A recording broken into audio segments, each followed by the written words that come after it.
The 6/21/2021 council meeting for the budget. The agenda is the budget, amendments, and final vote, and then the last one is suspension of rules for the summer recess. With that, we'll call to order the meeting. The clerk will call the roll, and record attendance. Anderson Burgos. I'm here. Bartley. Here.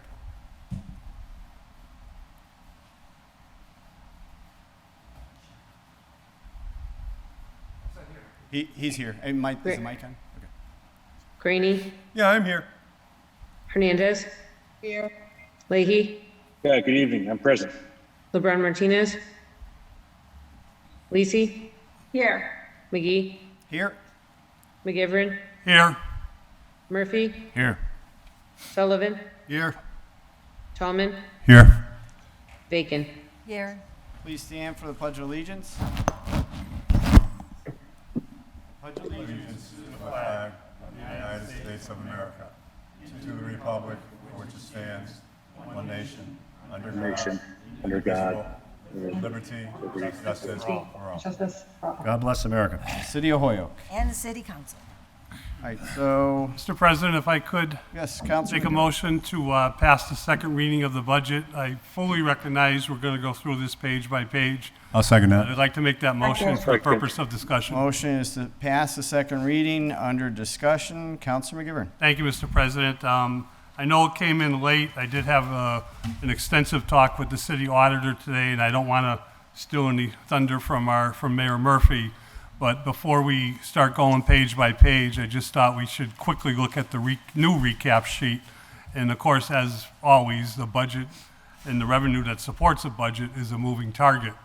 When we were holding our hearings, we were looking at a deficit of what we all felt was $3.8 million. I have already, noted once or twice during the course of the last several weeks, the need to understand better the money that's coming in from the federal government, and to need and hope that we would be able to use some of that, what is being labeled as revenue loss dollars.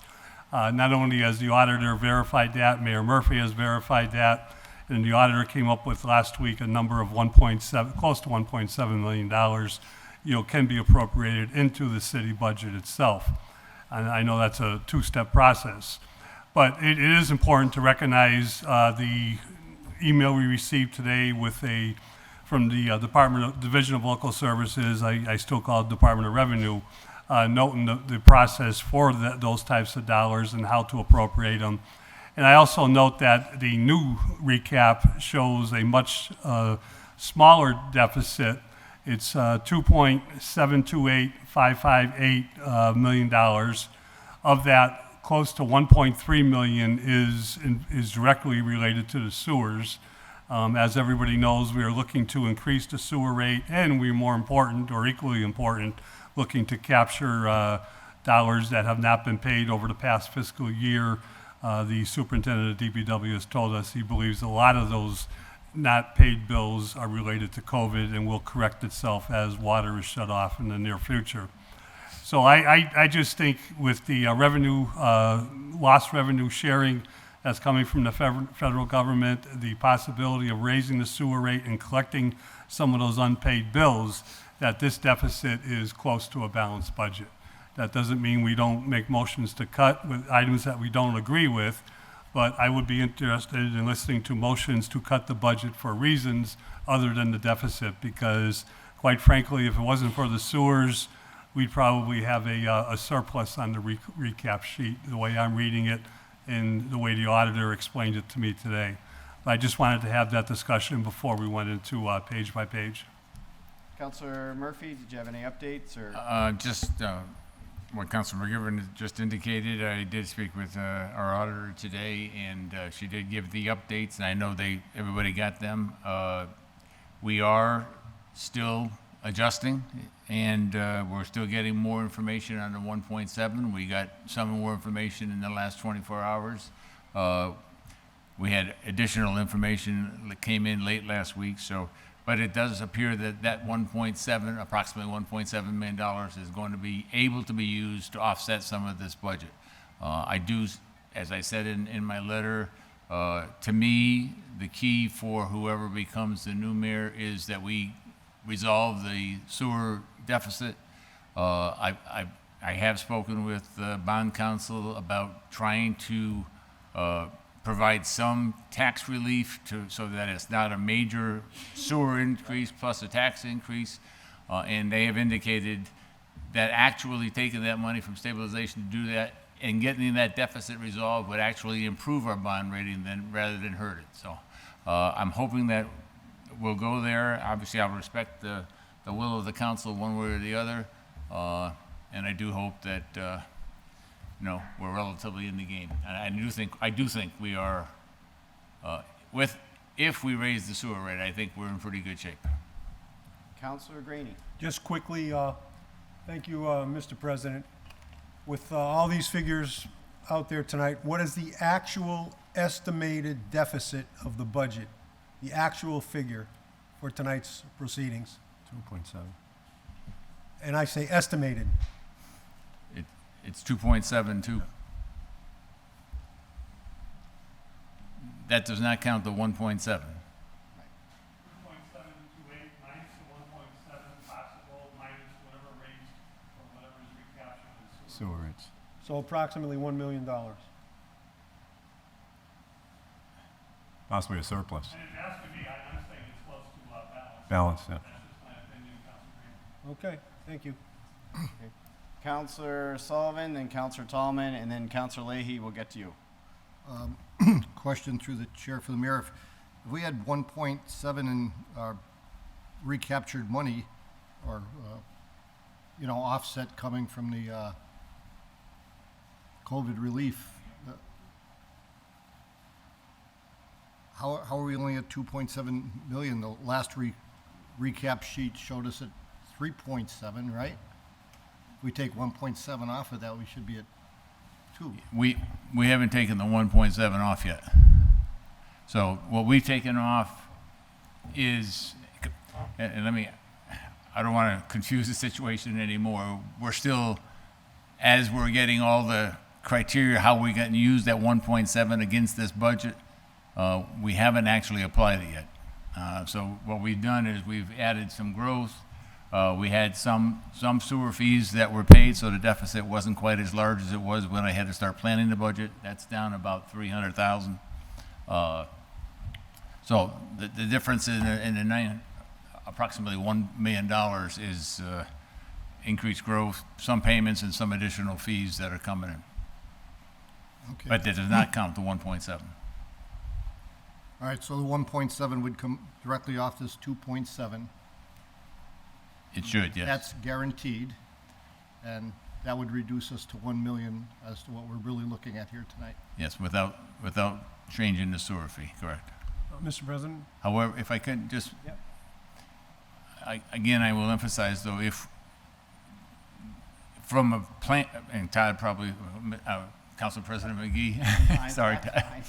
I'm sure in his first 2 weeks in that office, looked at it and said, oh man, I got a $1.7 million deficit I have to start with. And so my goal, as I started planning it, was to try to get to the point where whoever becomes mayor starts off without seeing any minus figure in the enterprise funds. And therefore, they'll end up having to raise less money in order to come out with a balanced budget for fiscal '23. Counselor Greenie, do you have a follow-up to that? Yes, so I was corrected that it's almost a balanced budget, but the figures that I'm hearing still show me that we have an estimated deficit of 1 million, and hopefully when, payments come into the city, we're going to catch up on that. You're correct. That's Okay. how it was stated, yes. So that I just want in pure dollars and cents what we're dealing with tonight. That's Yep. all. Thank you. You're welcome. Next was Counselor Tallman. Thank you, Mr. President, and this is through the chair to Mayor Murphy. The 1.7 going in, and when will that occur? Is that after you get the numbers together and you sort of balance out what can be paid and put into the general fund? Yeah, we're still working both with the state and with the feds. The 1.69, whatever, it appears to be valid by all accounts. It's just a matter of how it has to be used against the budget. That seems to be very clear. It's just how it has to be used. It's actually, as I understand it, going to go against certain line items that relate to some of the expenses that occurred that somewhat relate to the COVID virus. So that's part that's still coming out. So we know the money's coming. We know the money, and actually I think we might actually have the money coming into our account in the next day or so. But we know the money's coming. It's just a matter of which way it goes to take away which expenses. Okay, and the second question I have real quick is the sewer deficit. And I know it's been working on that for a number of years. If that goes through and it's increased, it's a possibility it might not be totally wiped out. It could be 1 million, depending on what the rate ends up. So it might not be the 1.3 million that we're looking for. The rate that Mr. McManus proposed and that I filed last week, based on all the estimates, and this is factoring in a 93% collection rate. That's been our average. We get the money eventually, but we have to get it during the fiscal year not to have the deficit.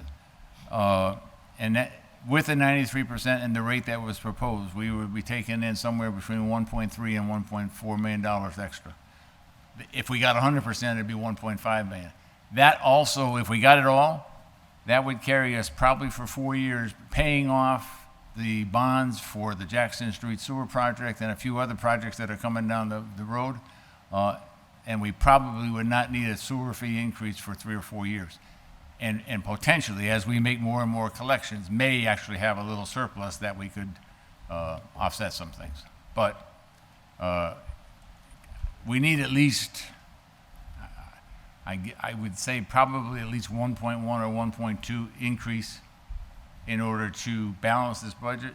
And, the 1.3 to 1.5 would create a little surplus and pretty much make sure that we aren't starting with a deficit when we start planning FY23. Right. And that's all saying that at the process of going through the committee and then going to the full council, of the council supporting it, and the council still may not support it, and you still back it. Yes. Okay. Thank you. Yeah. I mean, all of that depends on the council's. Okay. Thank you. Next was Councilor Leahy. Yes, thank you, Councilor President McGee. As always, Councilor McGivern always does a great job giving us kind of an overview. And I also want to give big props out to Mayor Murphy as well. He's doing, I think, a fantastic job in this role that he kind of just fell into, and it just shows what kind of dedication and leadership he has. So I also want to thank him. But for the people at home, what numbers are we looking at for sewer increase? So what would an average homeowner have to be, budgeting about, worried about? The average homeowner based on the sewer fee would be approximately an $80 to $90 yearly increase. Okay, and one of the things I think we should always hope for is 100% collection, but I don't think one person in this room would Right. think that is, realistic. So, as you said, 93%, anywhere from, in business, I think it's like 87 to 93%, which would be fine. However, my last question is, for the PPP money and the money that's coming from the federal government, is that a hard limit?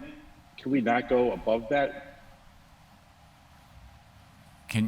I'm not sure I understand the question, Councilor Leahy. So you're saying $1.7 million to Yep. go and help the budget. So how much, we're getting a lot more money than that. Why But- can't we offset some of the other costs? Maybe try to decrease the taxpayer, the homeowner, the people living here. Okay. Go ahead. Just so some of the provisions, number one, tax relief is not one of the provisions. Paying retirement is not one of the provisions.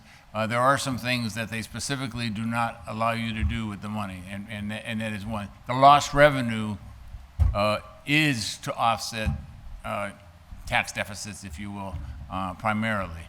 And so 1.7, the calculation that we've done and done it in accordance with the Treasury calculations and the Department of Revenue appears to be a very accurate calculation. There'll be another calculation come, I believe next fiscal year, also based through December. So again, next year, we may end up with 1.4, 1.5 million. That would be lost revenue for that year. That would be added to our budget. Okay, well, once again, Terry, excellent job staying on top of this. Thank you very Jim. much. Thank you for your kind words. Counselor Bacon. Thank you, Mr. President. And through you to Mayor Murphy, I'm just wondering, with the updated collections in the enterprise fund for the sewers, what is the exact deficit now? As of, it was 1.3. That is still impacting this fiscal 22 budget. Okay.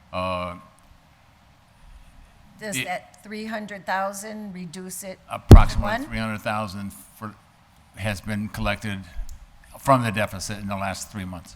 So we're at $1 million? No. We were at 1.67 Okay, million deficit. Now we're at 1.33, I think it is. counting the 300? Yes. Okay, thank you. And if Counselor I- McGivern? Oh, go ahead, Just- Counselor. Just Go ahead. again on the sewer fee, my understanding has been pretty consistently, we are somewhere in that 92 to 94. That's why we ended up saying 93%, because we're pretty much, I mean, it's not that we never get the money, but within that same fiscal year, it's about 93% is the average collected in a timely manner. Counselor McGivern. Just clarification, Mr. President, or expand upon the thoughts that I said, and Councilor Graney had the correct questions. These are estimates. At this time of year, these are nothing but estimates. The budget is based on estimated revenue and receipts. There are estimates within the budget of expenses. But the recap sheet and the actual balancing of the budget, as we know, won't take place prior to the third quarter bills going out in sometime September, October, when we know the budget is, the fiscal year that ended is certified and done. The free cash is certified if there is any free cash. And by that time, more sewer bills could have been paid. As Mayor Murphy pointed out, though, they have to happen before June 30th to have a direct impact on the budget that we're about to talk about. But we've seen in the past where DOR, with any type of vote on a sewer increase to balance that budget, has given us the flexibility of the deficits in this budget. And I think that's what we have to work to. And just remember, not every homeowner has a sewer. Not every homeowner pays a sewer bill. Most of West Holyoke is on a septic system, and they have nothing to do with the sewer bill whatsoever. And it's just a shame that the enterprise funds ties $1 million into this general fund budget when you live in West Holyoke, or if you live anywhere, maybe Smiths Ferry, where you don't have a sewer. But we don't balance this. Again, we should make cuts that can be made to this budget. But I just caution that we don't do it because of a deficit, because you can make an argument right now that estimated this budget is balanced. But we should still do our due diligence and look at the budget page by page and make some determinations this evening. And hopefully by September, October, this better news becomes even better. Counselor Bartley. Yeah, thank you, Mr. President. I think before we get all ahead of ourselves, we probably have to have the auditor come in and walk us through exactly what happened on the recap sheet to change this so drastically. I can't rely on anybody here to really explain this to me, but certainly I see a little bit of new growth on here, and then I see the levy, a major change in the levy. And so we'll need to drill down into this. So that's point one. I'm grateful that it seems to be a lot less, but let's just sort of take a pause on that one. Second of all, it's been my experience that no counselor, and I'm not saying anybody said this, okay? So let's just, before anybody gets upset, no counselor has to give a reason why a cut is being offered or not being offered. No counselor has to give a reason on why a counselor is voting yes for a cut or no for a cut, because that never happens. So let's be real clear on that. If a counselor wants to offer a cut because today's Monday, then that's the way it is. If a counselor wants to vote no on a cut because tomorrow's Tuesday, then so be it. There's no standard by which any counselor has to adhere to either offer a cut, vote yea or nay. Whether it's a deficit or not, let me say, if we didn't vote, if we took some other's advice last year and didn't make the cuts we made, where would we be now without $1.1 million in cuts by the former mayor's budget? Lastly, I just want to point out, really, I said it before, but Councilor Murphy and Councilor Tallman stepped up. They're the only two in this group that stepped up and offered up their services. Either one would be a credit to the city of Holyoke in this very ticklish situation, left in the lurch by several department heads, including the mayor of the city of Holyoke, left in the lurch at the most critical time of the year. Multiple department heads did it, but at least those two gentlemen in this body, and both of them have taken a lot of heat and a lot of nonsense from fellow city councilors, but they both stepped up, and they ought to be applauded. And I know a lot of us do in this body. We applaud them. So I'm not going to agree with all of them. I don't agree with a lot of their votes, but that's not the point. They ought to be thanked and thanked profusely. Thank you. Anyone further? Councilor McGivern. Thank you, Mr. President. Councilor Bartley is correct. Reasons for making cuts can be numerous, and no city councilor has to make the argument of why they're making the cut. And I understand that, and I've always understood that. My standard is simple. Thanks to you, and thanks since you've been our president, not only have we gone through every budget in here with every department head, I think there's one exception this year because of a conflict, we've gone over every single line item with that department head in this room or on Zoom. And justification of the money they need to run their department for the next fiscal year came out of their mouths time in and time out.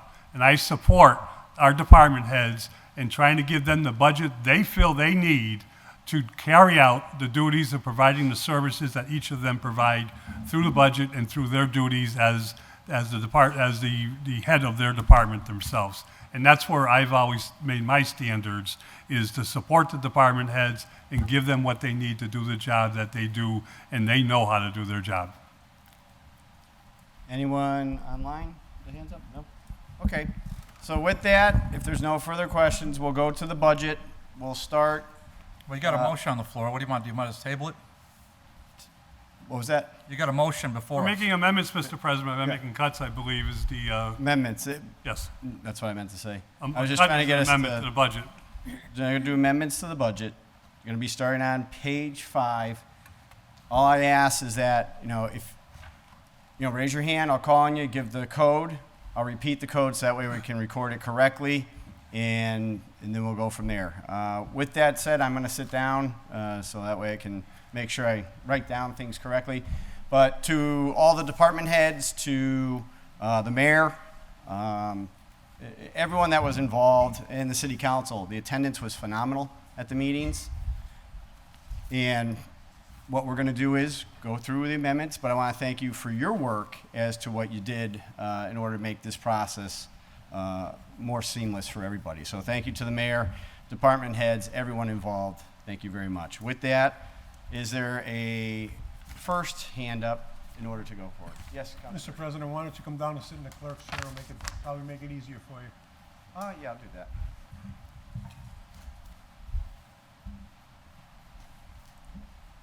So I can see everyone. Someone has their hand up? Oh, okay.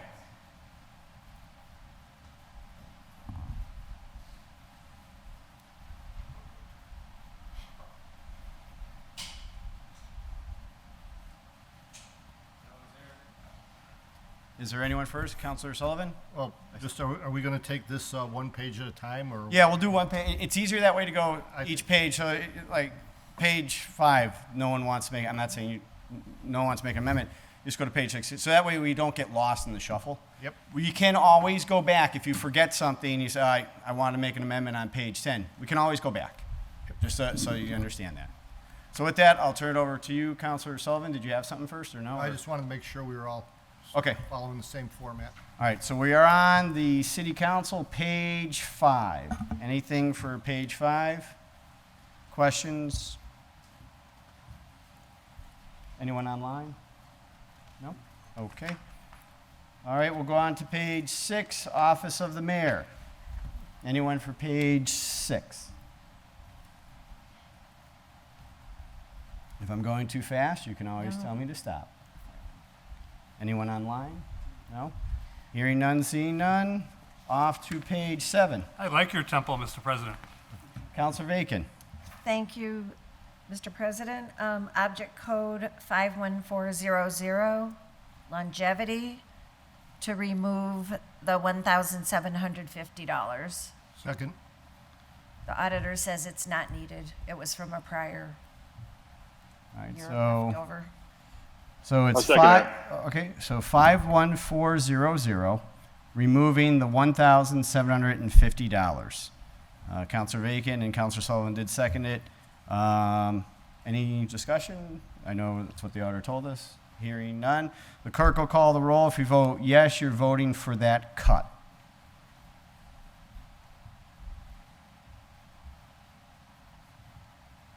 You're on mute, Brenna. Anderson Burgos, Yes. Bartley, Yes. Greenie, Yes. Hernandez, Yes. Leahy, Yes. Lisi, Yes. McGee, Yes? McGivern, Yes. Murphy, Yes. Sullivan, Yes. Tallman, Yes. Bacon. Yes. Mr. 12 President, yeas. just a point of order, we're missing the one counselor. What was that? Are we missing one counselor? Yes. Yeah, Gladys isn't here. Okay, did we announce that? I didn't hear that announcement. Oh, It was so roll call. it was during the roll call. Yeah. But yeah. I Counselor, didn't even hear her name mentioned in the roll calls, my point, Joe. Yeah, I said her name during the roll call. I didn't hear it. Okay. So Okay. Counselor Barr Martinez is not currently here. I did reach out to her. She might believe it was at 7. I'm not sure, but Thank you. we'll see. With that, Counselor Sullivan. Same page, page 7? Yep, page 7 still. Line item 53010, professional accounting and auditing, motion to cut 20,000. We're adding a position. Second. Thank you. We're adding a position of a new position of a full-time accountant. With a full-time professional accountant in there, we should be able to do much better on outside accounting and auditing costs. Okay, so it is 53010, cutting it by 20,000. And I did hear Counselor Leahy second that one. Counselor McGivern. Thank you, Mr. President. Without the auditor here, I'm just going by memory, but I will speak against this cut because this is not like outside special counsels in the city solicitor, but this is, part of this, I know, is the outside auditing firm, I believe. And part of it is services that are necessary that the auditor, all auditors throughout the Commonwealth have to use. I don't remember talking in detail about this with the auditor, but I'm pretty sure by memory that what I just explained is what this money is for, and I would not vote in favor of cutting. Counselor Sullivan. Yeah, would just say Counselor McGivern is absolutely correct in that. However, with a full-time accountant, a professional accountant in there, the numbers provided to the auditor will be much clearer, and they should be able to spend much less time and therefore less expense on it. Anyone? Counselor Bacon. Thank you. And I have all due respect for our auditor, and I think she's doing a lot of good work in her office. But it is true that if she has a higher skill level in the office, they should be able to give cleaner numbers for the outside audit. It should save them a lot of time going back, reconciling accounts, and doing actually the work of the auditor's office. So I'm supportive of the cut, and I'm sure if there was an extenuating circumstance that she could come back and we would put extra money back in. But that's one of the things we have to look for all the departments to do as we're increasing skills and pay for certain positions. We have to find the savings on the other side. Because I do appreciate the argument and the philosophical approach that we need to support the department heads. But we have to remember that the people that are paying for this budget are lucky if they're getting a 2% raise in the jobs that they generally are holding. So we need to be very conscious of that. It's not, we have to balance the needs of the department heads and what the community can bear. So I think that's more what this is looking for than to actually cut or hurt the department. Thank you. Counselor Murphy. Yeah, my only concern is, I believe, and there were a lot of line items I was going through. I was looking to cut this as well when I was having the review, but I'm almost positive there are contracts which have a set fee that we're paying on some of these, and I think that's how we ended up coming that. And if you look at last year, we started off at 82, but we ended up transferring it to get it to 92.9. And part of that was the contract. So I'm not absolutely certain, but I know that was part of the discussion to get that figure. Counselor Bacon? The only thing I would add, I didn't get numbers on everything from our auditor, but I did note down that the Melanson and Heath contract is 67.5 of the 90, but I didn't have all of the other details. But again, I think if there's a higher skill level in that department, then the work order becomes a different thing as well. Thank you. Counselor McGivern, then Counselor Tallman.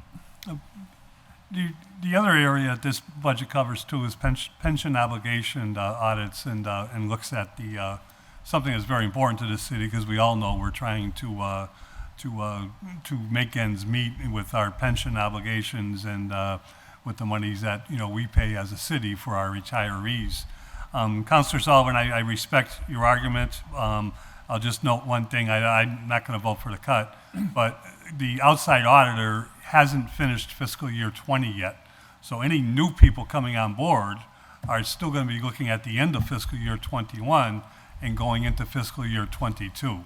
So new people, maybe in the future are going to reduce the need for what we pay the independent outside audit, which is required by law.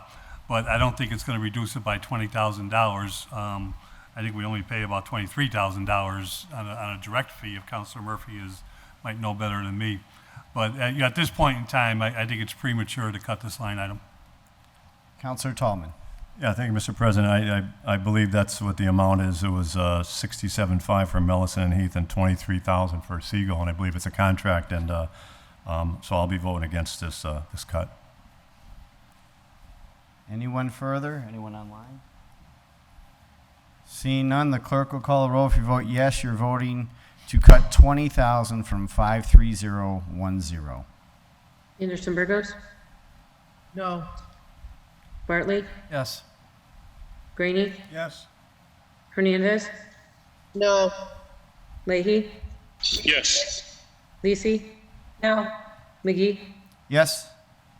McGivern, Now, Murphy, No. Sullivan, Yes. Tallman, No. Bacon. Yes. 6 yeas, 6 nays. That one, next. That one does not carry. Right. Counselor Sullivan? Sorry, Counselor. Oh, sorry. So on the same line item, I would propose a cut of 10,000 then. So 53010, same line item, professional accounting and auditing, instead of 20,000, 10,000. And that was seconded by Counselor Bacon. Anderson Burgos,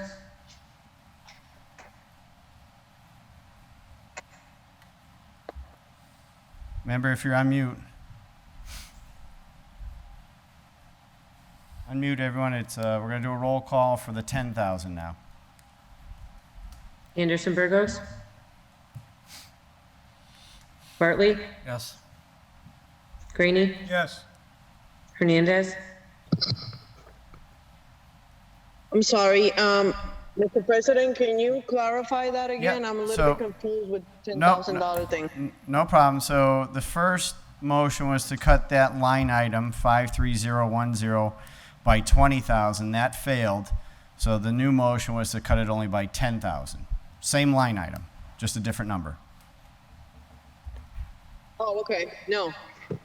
Leahy, Yes. Lisi, No. McGee, Yes. McGivern, No. Murphy, No. Sullivan, Yes. Tolman, No. Bacon. Yes. Brenna, Yep, can you call me as a no? 6 yeas, 6 nays. That one does not pass. Counselor Bacon, you had your hand up, or? No. Oh, sorry, when he was going, I thought I. It was a tie. Okay, just making sure. Anyone further on page 7? Anyone online? No? Page 8, Department of Procurement.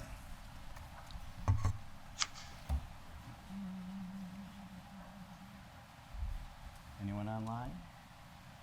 No. All right, off to page 9, Office of Assessment.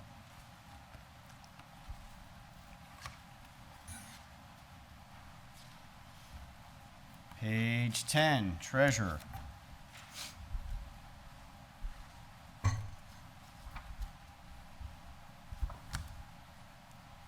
Page 11, Tax Collector.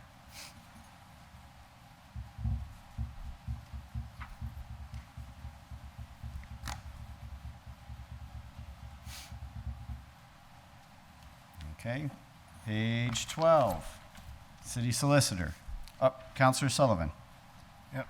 I would make a motion to cut line item 53010, professional services, special counsel, to cut it by 20,000. Second. Second.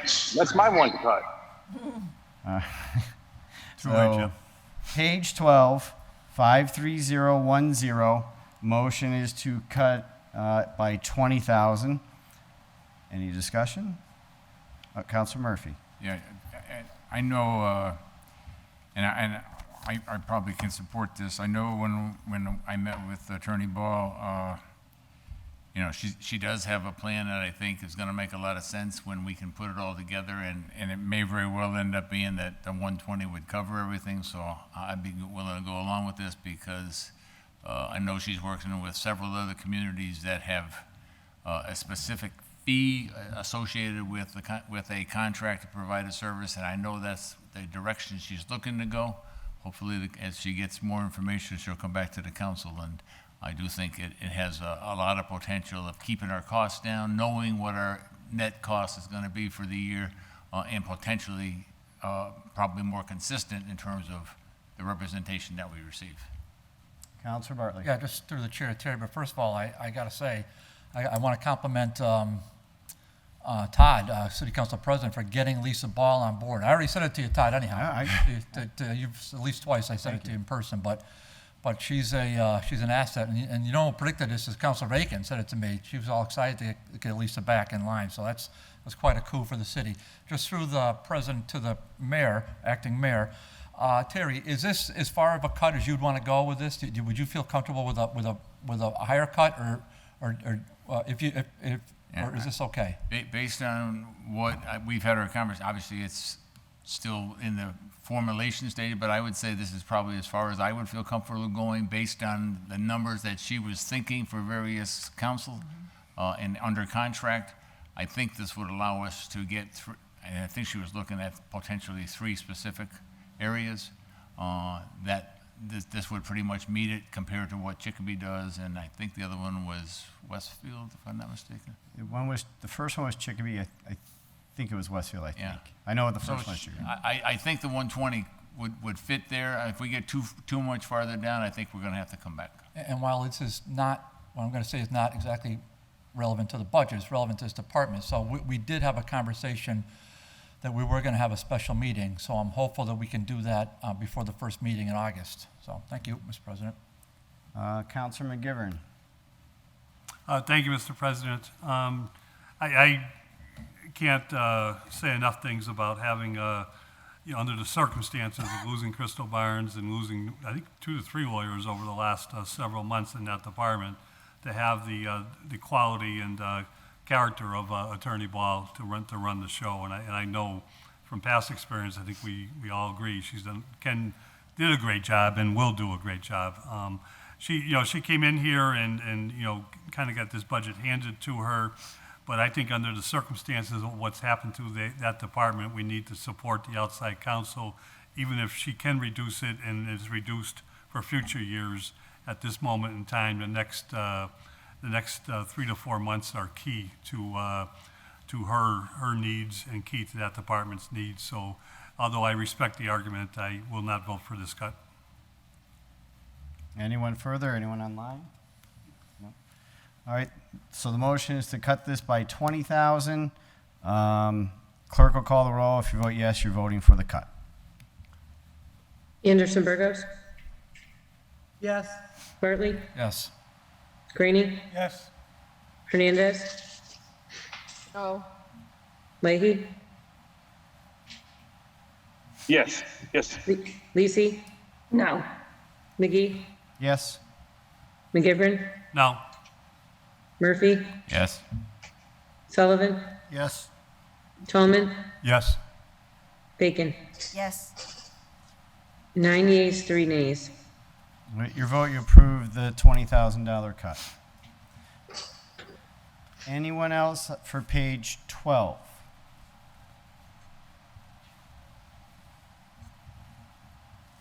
Page 13.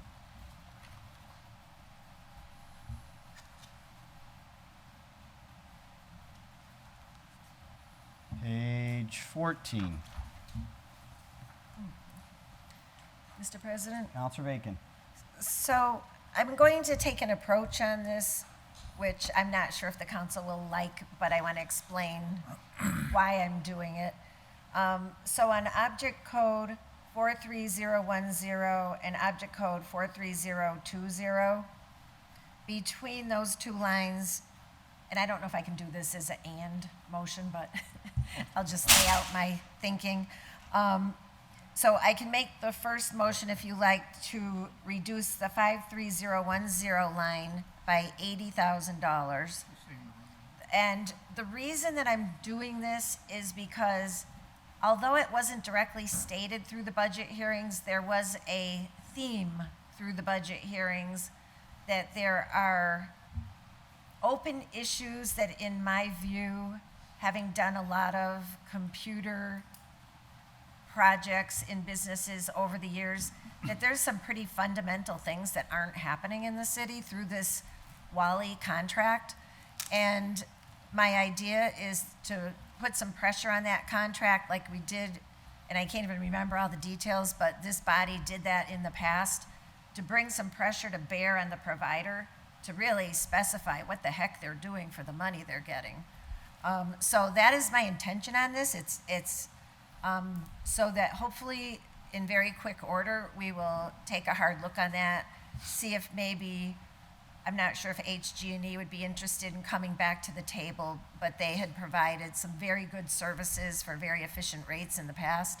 And I know everything has changed since that date, but that's just a thumbnail sketch of the motivation. Second. All right, so 53010, computer consulting services, cut by 80,000. That was seconded. Any further discussion? Counselor Greenie. Yeah, Mr. President, what's the contractual obligation for this? Do we have one? Or is it annual? I think what they said in the meeting was annual. Yeah. And I think from what Lori said, it was the 261,948. I'm pretty sure that's what. So my question is, when is this contract expire and when do we renegotiate it? That's Counselor Murphy. Do we know when that? I don't have that. I have not had any renewals come before me, so it's certainly still going. I will say, and I got a meeting with them tomorrow because I've had one meeting already to address some of the issues that have been expressed, and they're valid issues. We need to do a better job making sure that we're getting a full service that's being provided, and it's not so much that they're not trying to do it. It's almost to me like we haven't demanded certain things. And I know I said, well, why can't we do this? And tomorrow, I got more people coming in that have had issues with them that are going to be able to go through those issues. So, you know, I'm hopeful that we're going to find a better service for the rest of the contract. And I don't know the end date of the contract, but I know that was the budget was for the contract. Well, under those conditions, I will support Counselor Bacon's motion. Counselor McGivern? Only the mayor can negotiate a contract and sign the contract. Some require confirmation by the city council. Most require confirmation by a budget vote, which I believe it's no more than a 3-year contract. I believe that because I don't recall taking a vote to let it be more than 3 years, which the city council also votes on. So I'm guessing this is the second year of a 3-year contract. We were told by the purchasing agent that this is the amount directly connected to the contract itself. Even with the argument being made, because it's a contract, I cannot support cutting the money to a contract that's been negotiated, because to me that creates a liability to the city. Counselor Leahy's next. Thank you. Yes, thank you. And I'm going along with Councilor Bacon's motion. But the fact is, we do, just because there's a contract, that doesn't mean we have to you know, keep funding it if everything's not going perfectly. And we have to keep in mind that we're not asking for this, we're paying for this. So I will go along with this cut tonight. Thank you. Counselor Lisi? Thank you. I find myself on the same page as Councilor Murphy and Councilor McGivern in the fact that once we have the contract, we are obligated legally to fund the contract. I agree that we should be ensured that we're getting a value for the services that we're paying for. And I think that that can be either renegotiated into the next contract by, you know, our acting mayor or whoever is mayor at that time. But really, once the contract is in place, we are obligated to fund it. So I'll be voting no against the cut. Counselor Tallman? Thank you, Mr. President. Through the President to Councilor Bacon. Did you state you wanted to make a cut to the second one too with that, or no?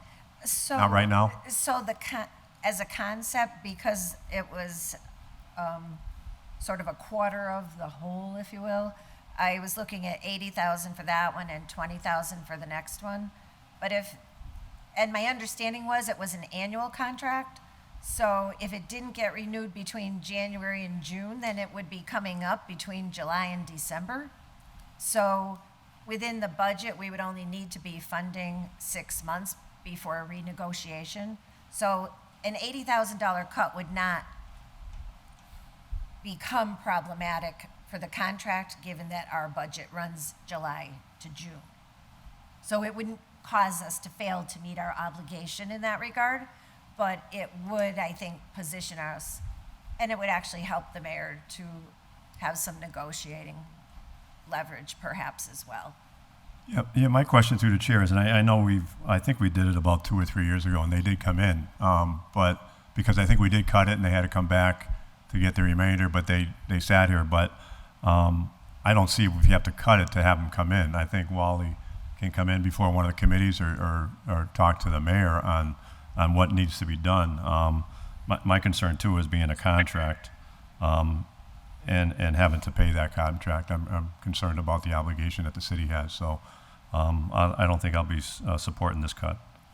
Counselor Bartley? Yeah, thank you. I'm going to support it, and for a couple of reasons. One, any contract by any government is subject to appropriation. So to say that there's a contract, yes, it's a true statement. There's a contract and there's a meeting of the minds, et cetera, but it's subject to appropriation. So we all know this. So the second point is we did cut this 2 years ago. We had them come in, and it was a fruitful discussion, and we got a lot out of it. But for that, do they have an obligation to come before us? They do not. There is nothing in their contract that says they have to appear before the city council. Third of all, the service is less than great. Fourth, this gives the mayor, as a previous speaker said, leverage to further negotiate.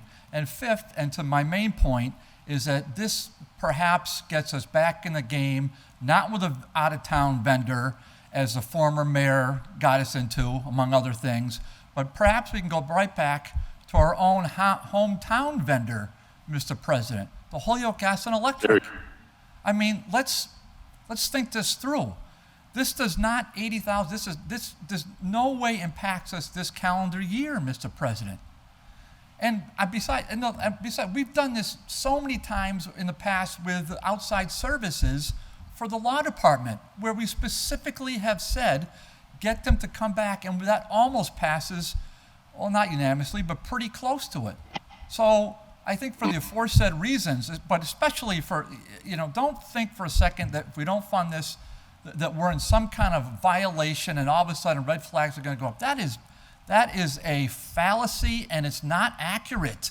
It's subject to appropriation. So that's basic government, and I think city councilors should be aware of that. Thank you very much. Mr. President? Councilor Leahy and then Councilor Grady. Yeah, thank you. I just kind of want to piggyback with Councilor Bartley. And I also wanted, through the chair, if I could just let Mr. Tallman know as well, is being in the business world for, 30 plus years, every time you bring somebody in front of you, a private business, they're not doing it because they're nice. They're not doing it because they have to. They're doing it because they're charging. So anytime we bring any, attorneys that come in or any independent computer consultants, that's part of a contract, and they're going to charge us. They're going to charge us quite a bit of money. So they're not doing it for free. So anytime we bring people in, we have to keep that in the back of our mind. Thank you. Councilor Grady. Yeah, Mr. President, just as an aside, what all the councilors said, very good discussion, but money is a great motivator for fruitful discussion to get things done, and I think that we should support this. Thank you. Councilor McGivern.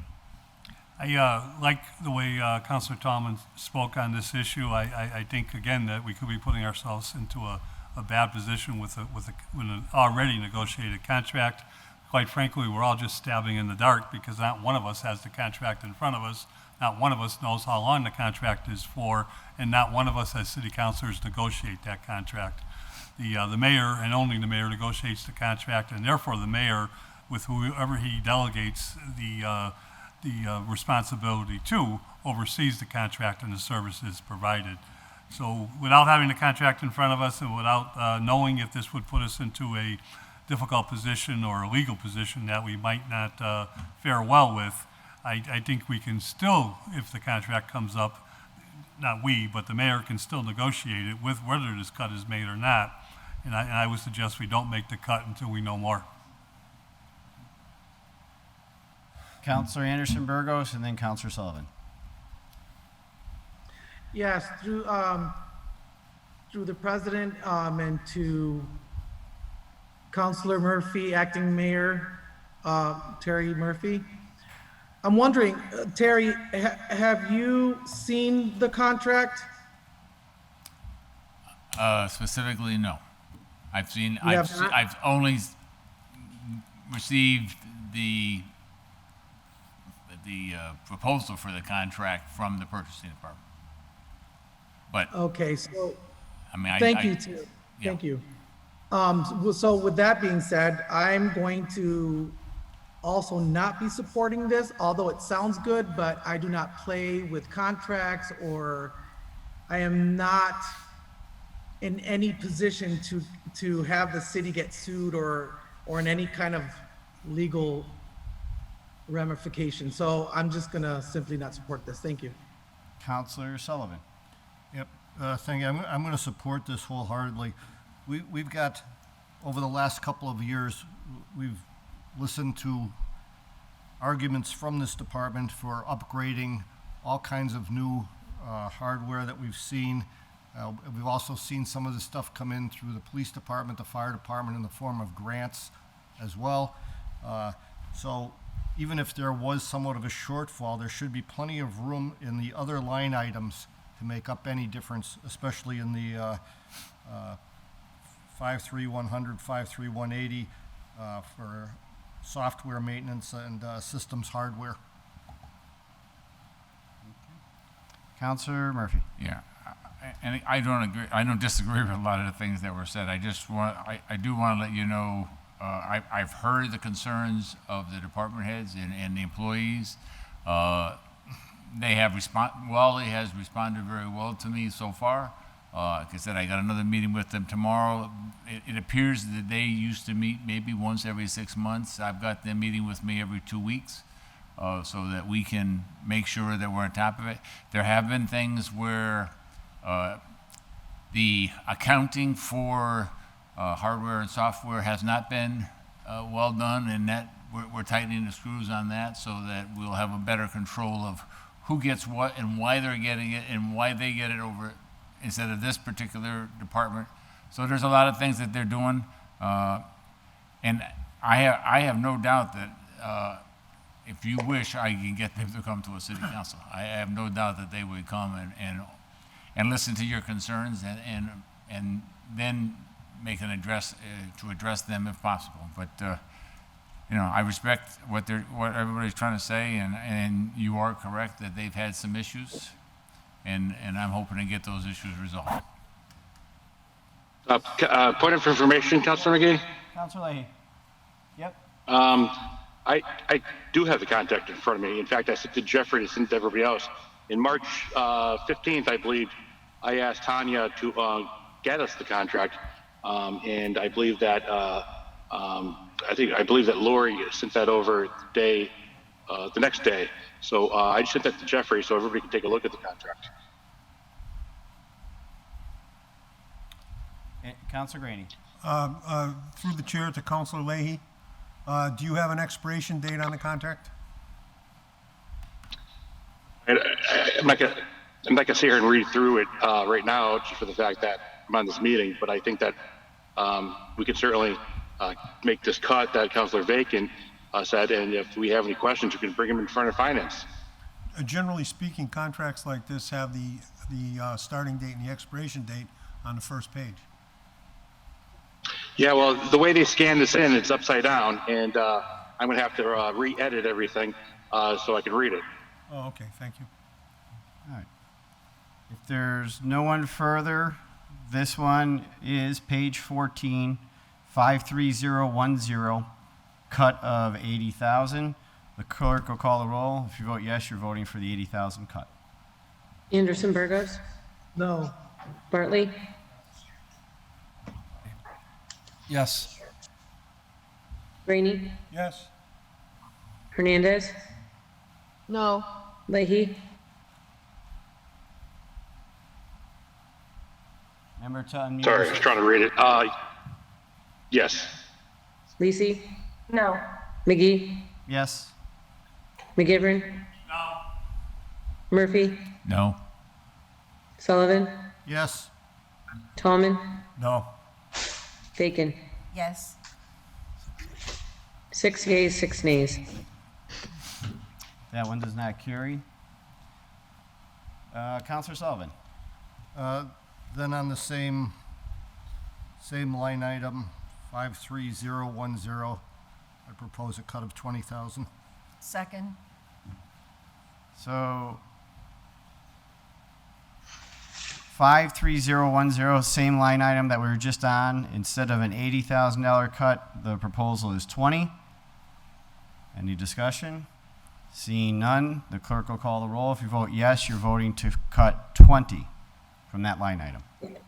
Anderson Burgos, No. Bartley, Yes. Graney, Yes. Hernandez, No. Leahy, Yes. Lisi, No. McGee, Yes. McGivern. No. Murphy, No. Sullivan, Yes. Tallman, No. Bacon. Yes. 6 yeas, 6 nays. That one does not carry. Counselor Graney? On same line item, I'd like to propose a cut of 10,000. Second. So 53010, instead of 20,000, cutting it by 10. Clerk will call the roll. If you vote yes, you're voting for the $10,000 cut. Anderson Burgos, No. Bartley, Yes. Greenie, Yes. Hernandez, No. Leahy, Yes. Lisi, No. McGee, Yes. McGivern, No. Murphy, No. Sullivan, Yes. Tolman, No. Bacon. Yes. Bacon? I said yes. Okay. 6 yeas, 6 nays. That one does not carry as well. Counselor Sullivan. Line item 53020, cut of 20,000. Second. 53020, Police and Fire Network, cut it by 20,000. Questions, comments? Counselor McGivern. Mr. President, the purchasing agent could not fully explain this line item to us. Questions that I asked and questions that other counselors asked. I know historically that the police department was very supportive of the services which they received from Wally before the contract was made for all the city services themselves. But without the explanation of who was watching, I know this pays for a IT person to be at the police department. I know it's needed, but without the explanation from anybody to tell us why $100,000 and who's watching the chicken coop, I will support this $20,000 cut. I don't believe it's a contract, but it's a service contract, but not part of the big contract. Anyone further? Seeing none, the clerk will call the roll. 53020, cutting by 20,000. Anderson Burgos, Yes. Bartley, Yes. Greenie, Yes. Hernandez, Yes. Leahy, Yes. Lisi, No. McGee, Yes. McGivern, Yes. Murphy. Yes. Jeez. Murphy, Yes. Sullivan, Yes. Tolman, Yes. Bacon. Yes. 11 yeas, 1 nay. That one passes. Anyone, Counselor Sullivan. Yeah, line item 53100, license and usage fees, propose a cut of 20,000. Second. So 53100, cut it by 20,000. Any questions? Comments? Counselor Murphy. What page is this, Mr. We're still, President? we're still on 14. Still on 14. Oh, still on 14, okay. Thank you. Yeah, I just want to, for fiscal '21, we've already spent 213,000, so, in terms of licensing fees, so. Okay, Counselor Sullivan. Which just adds to my argument, if we spent that much in this fiscal year, we shouldn't need to spend that much more in the coming year. Anyone further? Hearing none, the clerk will call the roll. If you vote yes, you're voting to cut 20,000 from 53100. Anderson Burgos, No. Bartley, Yes. Greenie, Yes. Hernandez, No. Leahy, Yes. Lisi, No. McGee, Yes. McGivern, Yes. Murphy, No. Sullivan, Yes. Tolman, No. Bacon. Yes. 6 nays, 5 nays. 6 yeas, 5 nays. So that one does not pass. I'm sorry, 7 yeas, 5 nays. All right. Yeah. So it does pass. 7. Yes. There we Yeah. go. Anyone further on? Point of information, Mr. President? Yeah, Counselor McGivern. I just want to make sure it's, with all the looks at parliamentary procedure, it's a simple majority to make a cut Correct. and a simple majority to pass the budget. Yeah. Thank you. On page 14, anything for Counselor Sullivan? Yep. Line item 53180. I'd also propose a cut there of 10,000. Second. So 53180, which is system hardware, software, it's at 60,000 to cut it by 10,000. See no one. In The fact- clerk, Counselor McGivern. Our purchasing agent, acting on behalf of this budget, did say and told us about some of the hardwares and stuff that comes out of this budget. I don't know why, but the copiers and printers come out of this budget, and I know that's always a point of contention in a city of our size, of making sure we have copiers, printers, and so forth. So at this point, I don't support the cut of 10,000. Counselor Sullivan. I remember that conversation, but I also see copiers and printers in almost every single departmental budget as well. Counselor Tallman.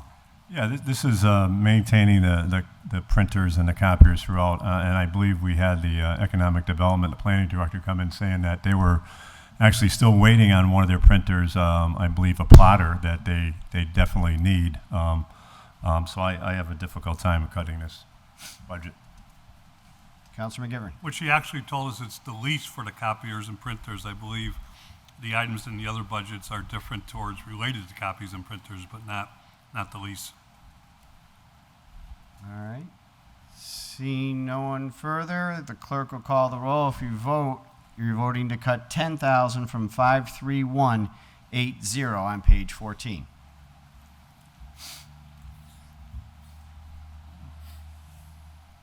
It's on mute. Anderson Burgos, No. Bartley, Yes. Greenie, Yes? Hernandez, No. Leahy, Yes. Lisi, No. McGee, No. McGivern, No. Murphy, No. Sullivan, Yes. Tallman, No. Bacon. Yes.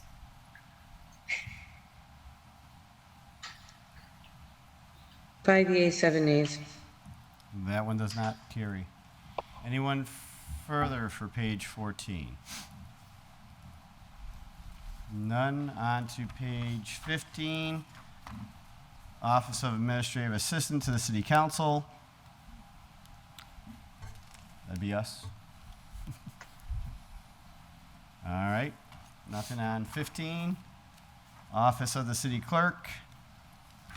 And this is the, just to clarify to everyone here, this is the one where I don't invite in the clerk because she's here tonight to answer questions, so that would be repetitive. So if there are questions, the clerk is here. So we're on page 16. I do believe it carries over to 17, 16 and 17.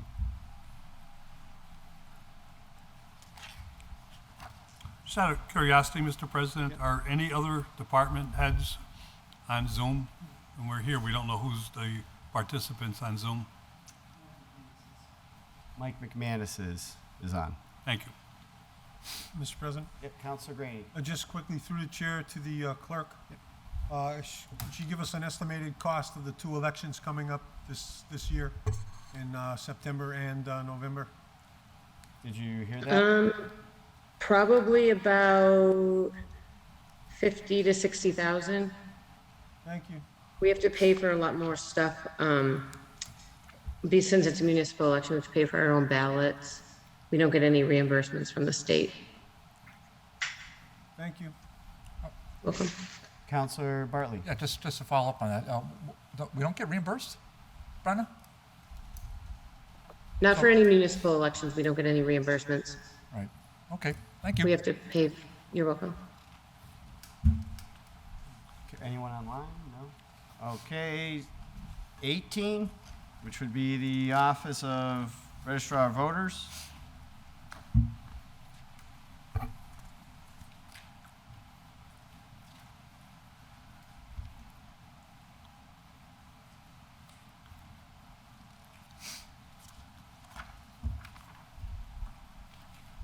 '19, Conservation Commission. Counselor Sullivan. Yeah, this is my favorite one every year. Line item 53020 for the Connecticut River Channel Marker Program. As I've stated before, all our surrounding communities collect tremendous amounts of tax revenues from the marinas they have. They have employment opportunities for the people in their community.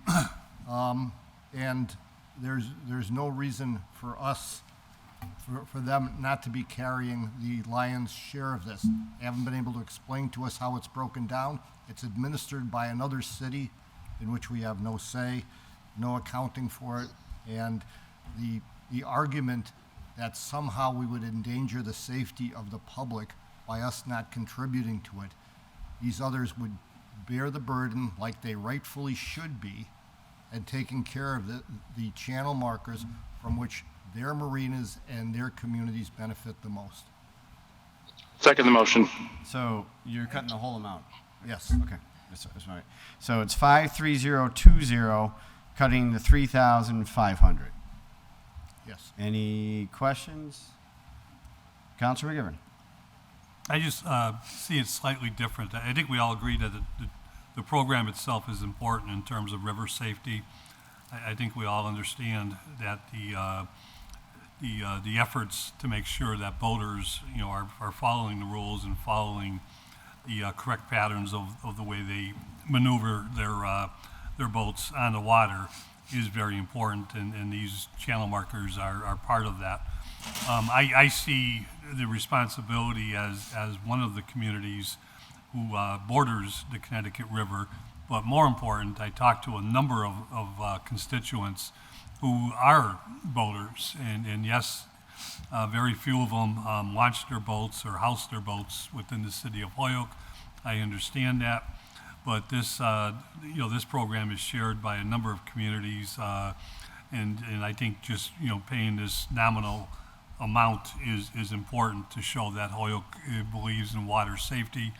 Our fire department and police department, but mostly our fire department, does respond to emergencies on the river, and I think just to do our small part is important in good faith to water safety on the river.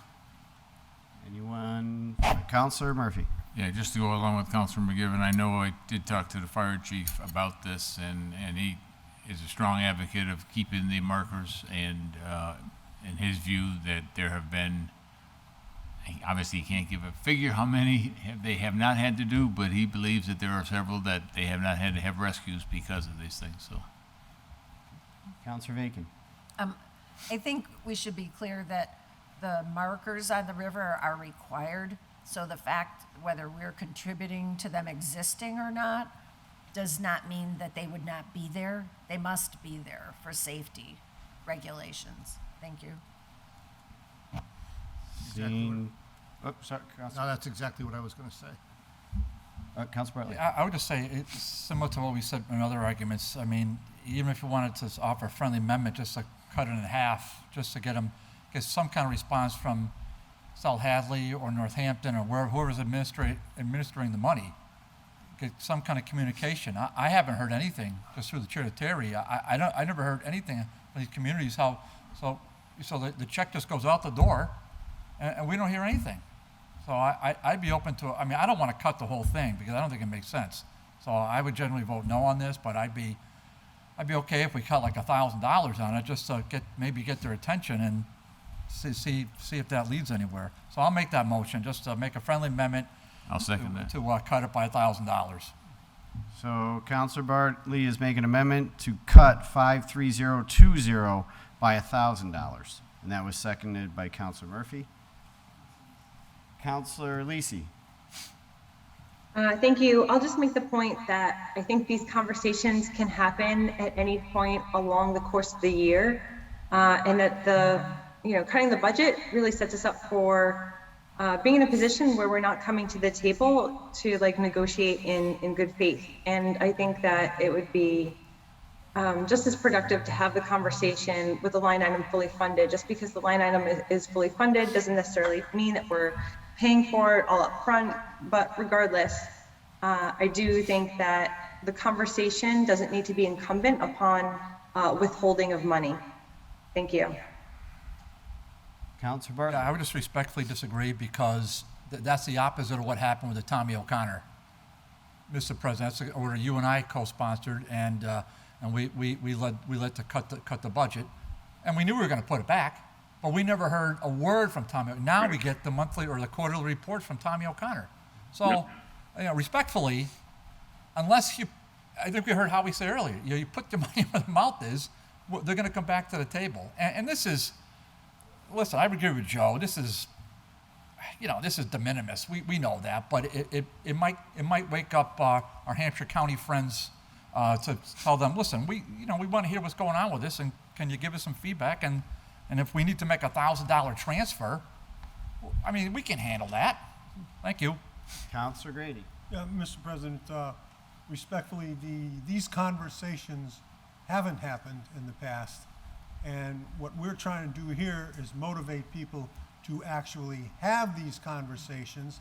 As Councilor Bartley said, a $1,000 cut is minimal, but maybe we can get somebody's attention to bring them to the table. Thank you. Counselor Lisi? Thank you. I just want to reiterate the point that if conversations are not had, I mean, were they asked to be had? So I think the city council uses the budget as this like really blunt tool to, initiate these conversations. But meanwhile, if we had some more regular communication with department heads, we might be finding out some of these items and issues in advance, and then we'd be able to proactively get ahead of the issue. And I just don't see cutting the budget as a way to, cutting the line item here as a way to initiate the conversation. Thank you. Counselor Leahy? Yeah, well, thank you. So my comments are kind of just simple. The fact is, a lot of times the city council doesn't have any sort of negotiation with anybody because that's not our role, as Councilor McGivern so eloquently puts out. So our role is to cut budgets, get people to come in and have conversations. As he said, that was a great example Councilor Bartley threw. I was the Thomas J. O'Connell Animal Facility. Now they're giving us feedback. In fact, they didn't realize when they came in front of the Public Service Committee that we even wanted it. They didn't even know that we wanted the information, and now they came, and the lovely lady now gives us, I think, quarterly statements. So this is what we're supposed to be doing. Thank you. Seeing no one further, the clerk will call the roll. If you vote yes, you're voting to cut line item 53020 by $1,000. Anderson Burgos, No. Bartley, Yes. Greeny, Yes. Hernandez, No. Leahy, Yes. Lisi, No. McGee, Yes. McGivern, Yes. Murphy, Yes. Sullivan, Yes. Coleman, Yes. Bacon. Yes. 9 yeas, 3 nays. That one passes. Anything further on 19? See none. On to 20, Planning and Economic Development.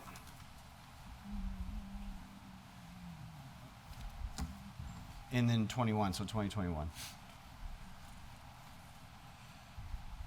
Oh, Councilor Aiken, sorry. Thank you, Mr. President. Hang on, let me find my right line here. Line 51300, overtime. Historically, there's been no overtime in this department, and I know that recently they had come in for some transfers. And I think that they can control their scheduling in a Second. way, because historically they haven't needed it, so I would propose to cut that. So the full amount, 6,000, okay? Thank you. So 51300, cut it by 6,000, and that's overtime. And if there are some extenuating circumstances, certainly they could come in. Counselor McGivern. If I remember correctly, Mr. Vega explained this. There's 2 employees, I believe it's contractual, but 2 employees that qualify outright for this line item. and it involves not only the various, and they've taken over so much in the last couple of years. They've taken over the Historic Commission, they've taken, the Planning Board is always there. They're part of the Redevelopment Authority. There's, you know, a number of different items, I believe he said, something, I'm not sure, Mayor Murphy, if he said related to the COVID stuff, which I know is gonna go away.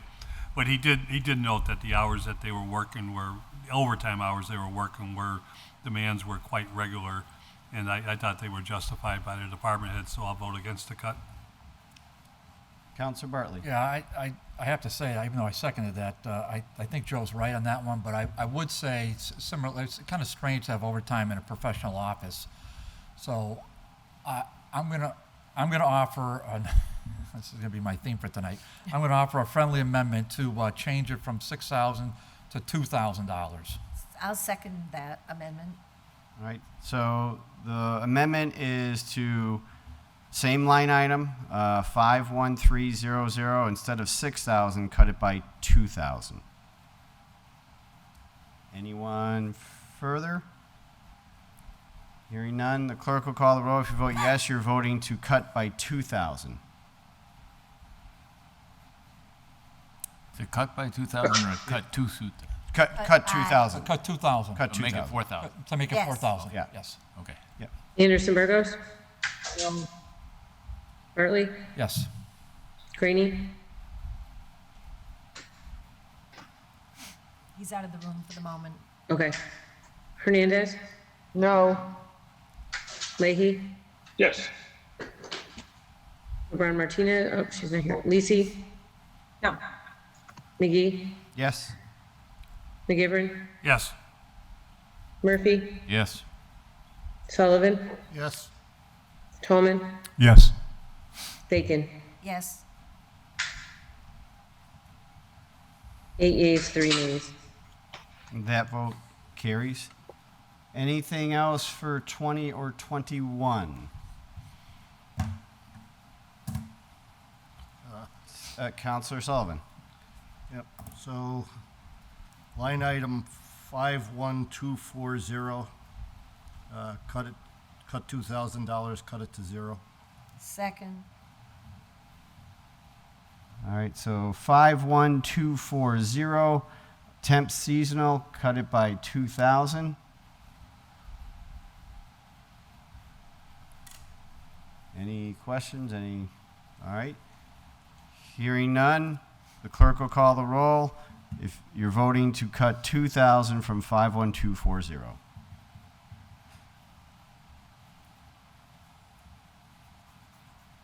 Anderson Burgos? No. Bartley? Yes. Greenie? Hernandez? No. Leahy? Yes. Lisi? No. McGee? No? McGivern? No. Murphy? Yes. Sullivan? Yes. Tolman? No. Bacon? Yes. 5 yeas, 6, 5 yeas, 6 nays. That one does not pass. Counselor Sullivan. Yep. Line item 53010, other contracted services, cut it by $5,000. Second. All right, so 53010, cut it by 5,000. Counselor McGivern. Yeah, if I remember, Mr. Vega told us that this line item is primarily used for the internal grant matching. This department is the benefit of a lot of grants, all grants, of course, that we do approve.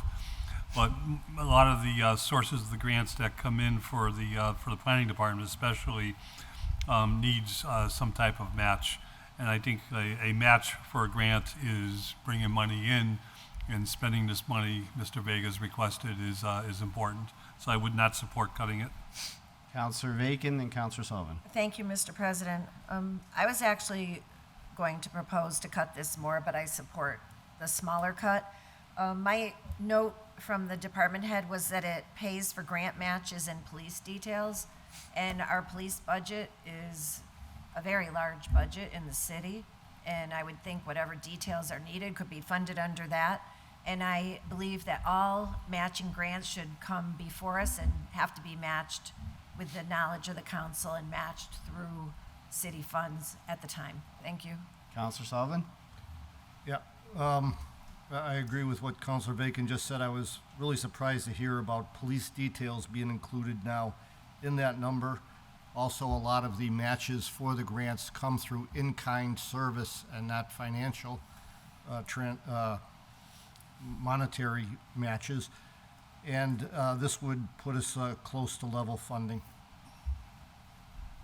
Anyone further? Seeing none, hearing none. Clerk will call the roll. If you vote yes, you're voting to cut 5,000 from 53010. Anderson Burgos, No. Bartley, Yes. Graney, Yes. Hernandez, No. Leahy, No. Lisi,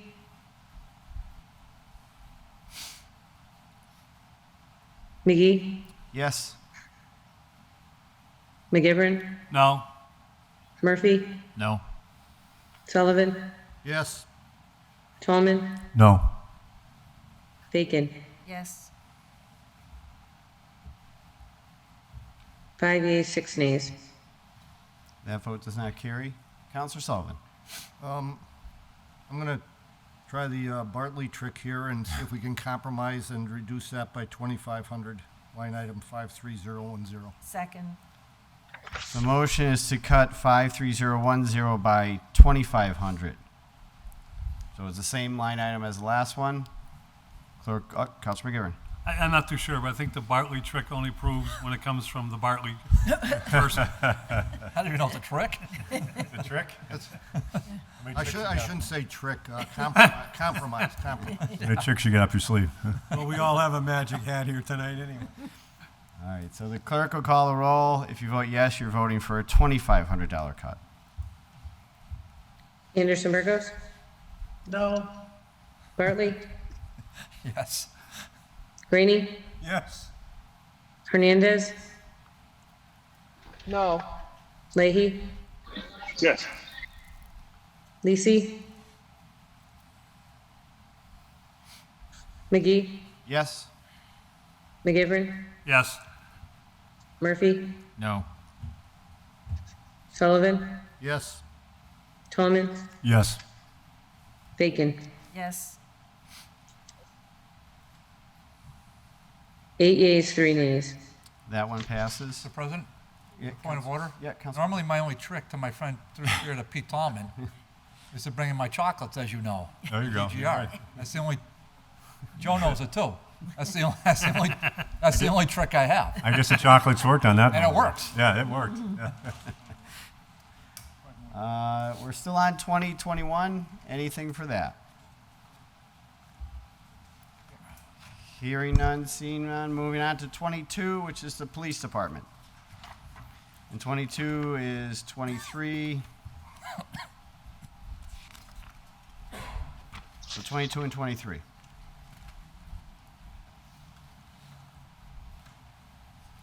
Counselor Bacon. Thanks. Object code 51103. I know I'm not going to win a popularity contest on this one. However, I just think we need to contain the overhead as much as we can in the police department.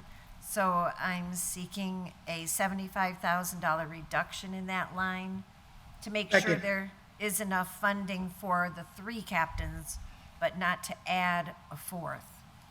Thank you. And that was seconded. Who said the second?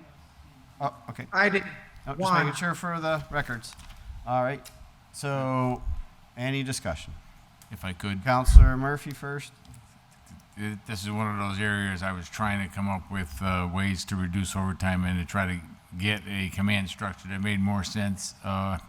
So one of the things, if possible, I'm just trying to do a quick calculation here.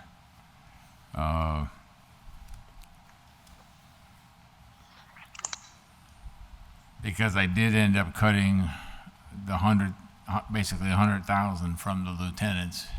And the idea of that was also to get some grant money paying for one of the captain's positions, so.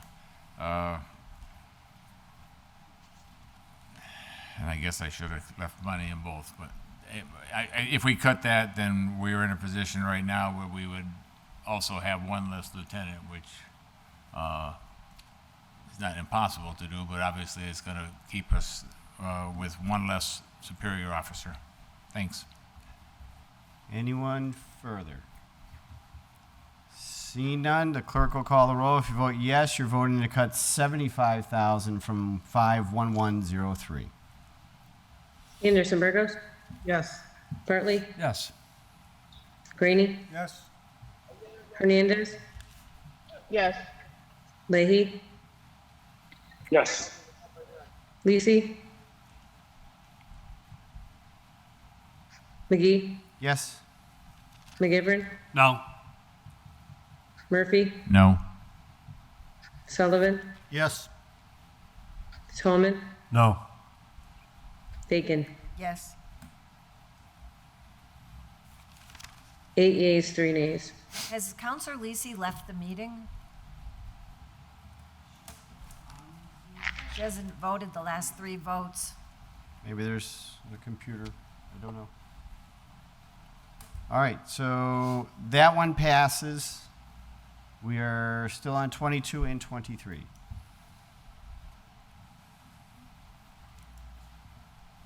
Mr. President, Councilor Bacon. so I want to propose a cut in overtime, which is the tradition of the council to do, not because we know that it won't be spent, but that we know the transfers are usually made from other unfilled line items within the budget, so that to fund it fully actually ends up increasing the budget in a way that appears to be higher than it actually will be. I do recognize that we will have spent the $400,000 in overtime, but I also recognize that it usually comes from the various personnel lines because we are historically unable to keep them fully filled.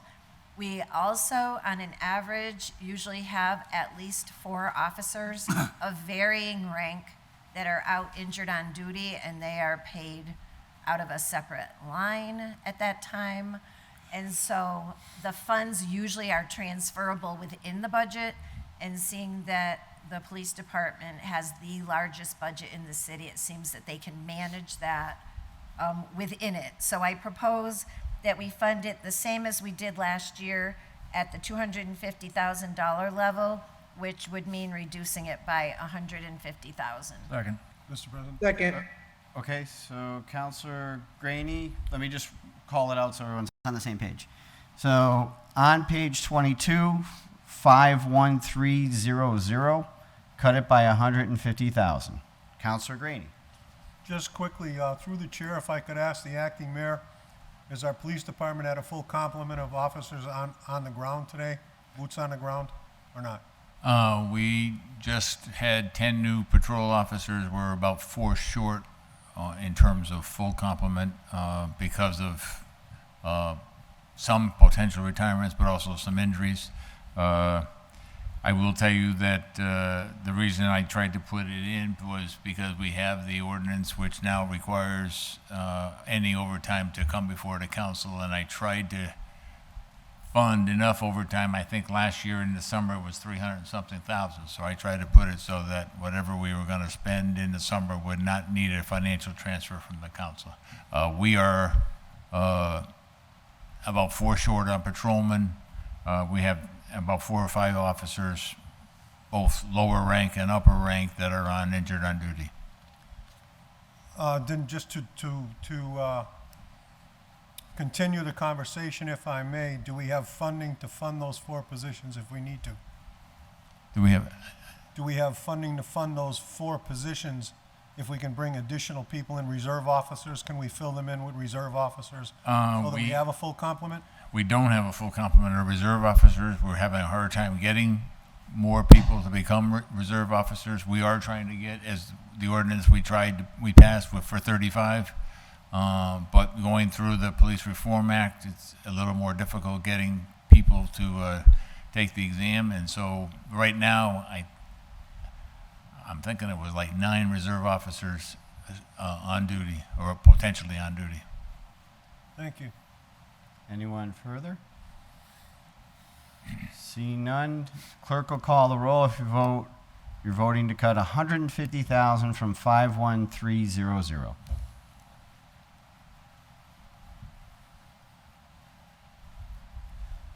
Anderson Burgos, Yes.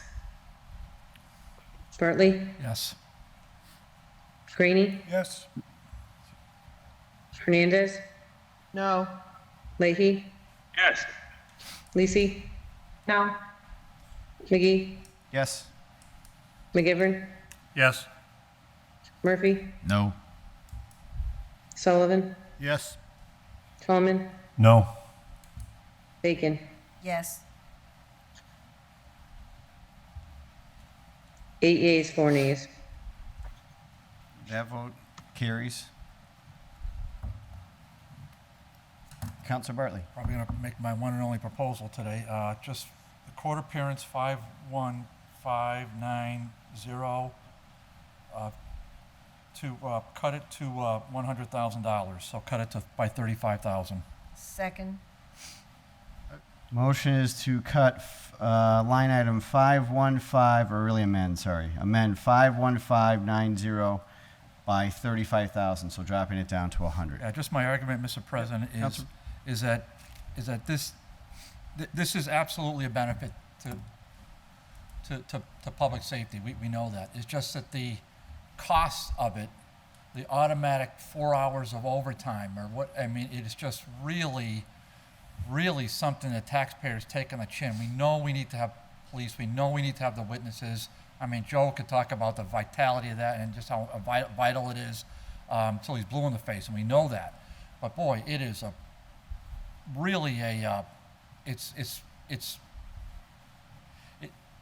what it does for public safety. It gets the officers in the court. It gets them to testify. But the all-day cost of it is really something that I just don't think is fair to the taxpayer. So while I recognize the need for it, the $100,000, I'm hopeful, and now the courts should be back up and running. We just got the memo, the standing order. I think it's middle of July for district court and superior court. So, but we'll see how much of a docket they have. We know district courts are busy. We know this Holyoke is this. We know superior court is busy, but I'm under the impression that this is going to be eased in for at least the first 6 months. So we will not have a full-blown, yes, courts are going to start to opening, but it's going to be a softer opening, and we'll see what happens when the new year hits. Thank you. Counselor Sullivan. Yeah, I'd like to make a friendly amendment to that, and I guess this is a reverse of a compromise. I'd like to go to 50,000 on that cut. And Second. that is to take it back to pre-pandemic levels. In 2020, we only expended $79,534. So I don't think the courts are, even though they're reopening, I don't think it's going to cause, it's not like there's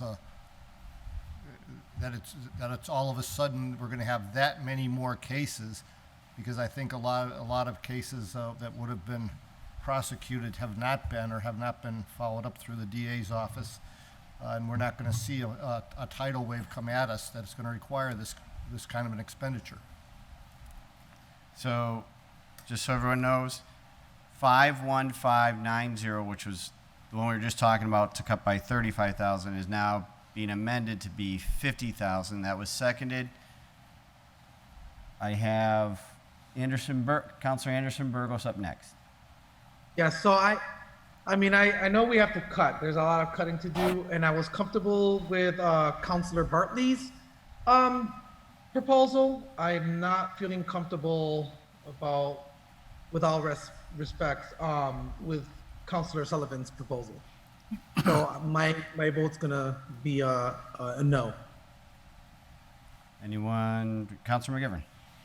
Both Counselor Bartley and Counselor Sullivan make good points, and quite frankly, it's a roulette wheel right now, what's happening in the courts with jury trials and how much, there's a backup of potential jury trials that could at any moment, the floodgates could open, but they're only gonna be able to handle so many.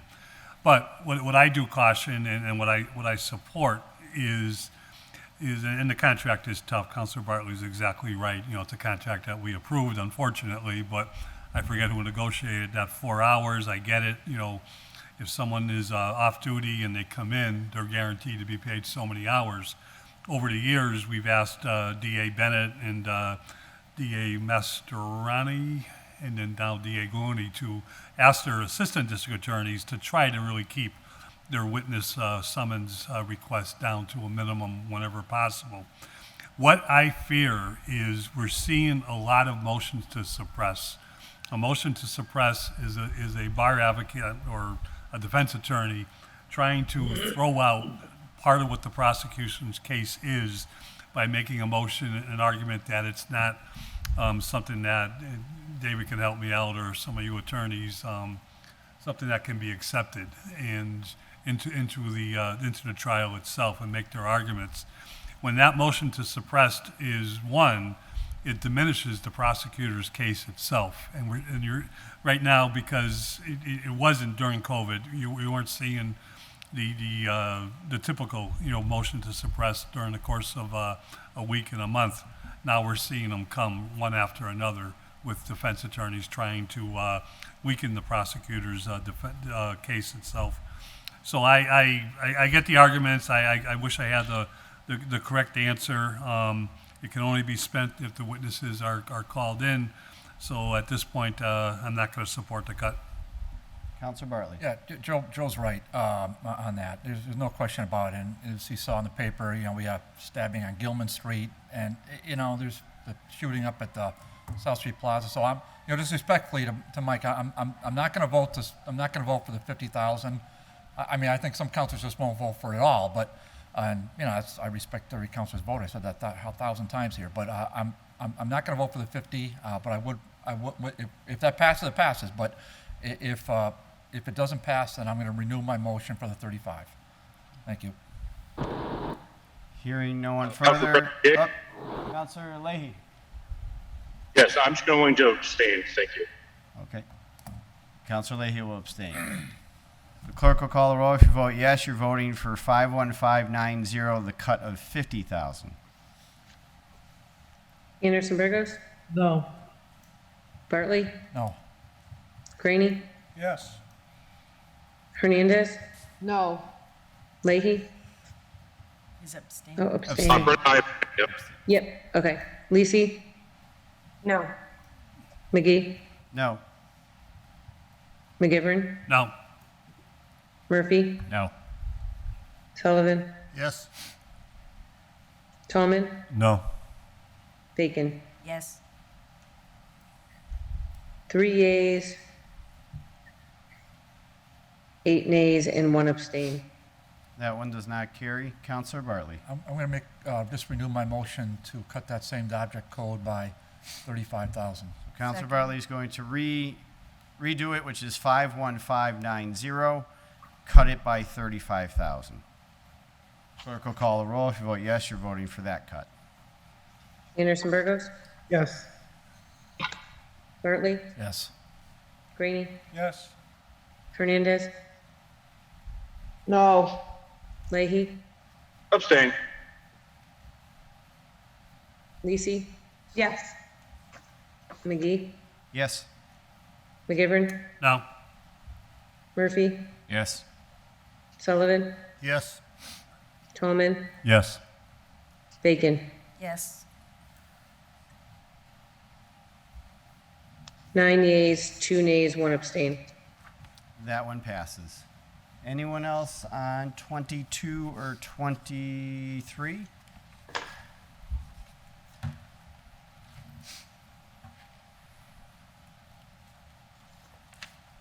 See, up. sorry, Point of Councilor. order through the chair to Terry. Terry, just on, to Acting Mayor Murphy, on the police cruiser leases, which is, object code, 53001, I don't want to make a cut. I'm not making a cut. Why did I think we had three? Why did I think we had three? Am I just wrong? If you can, I thought we leased, why is six? Why is there six? I thought we leased three. This is a, But I thought we rotated three every year. yeah, So why is there six in here? because I think those other ones were on a 2-year lease where now they're gone and we're starting another process. So I believe these are also, I thought it was an annual we get three cruisers, release three cruisers every year for HPD.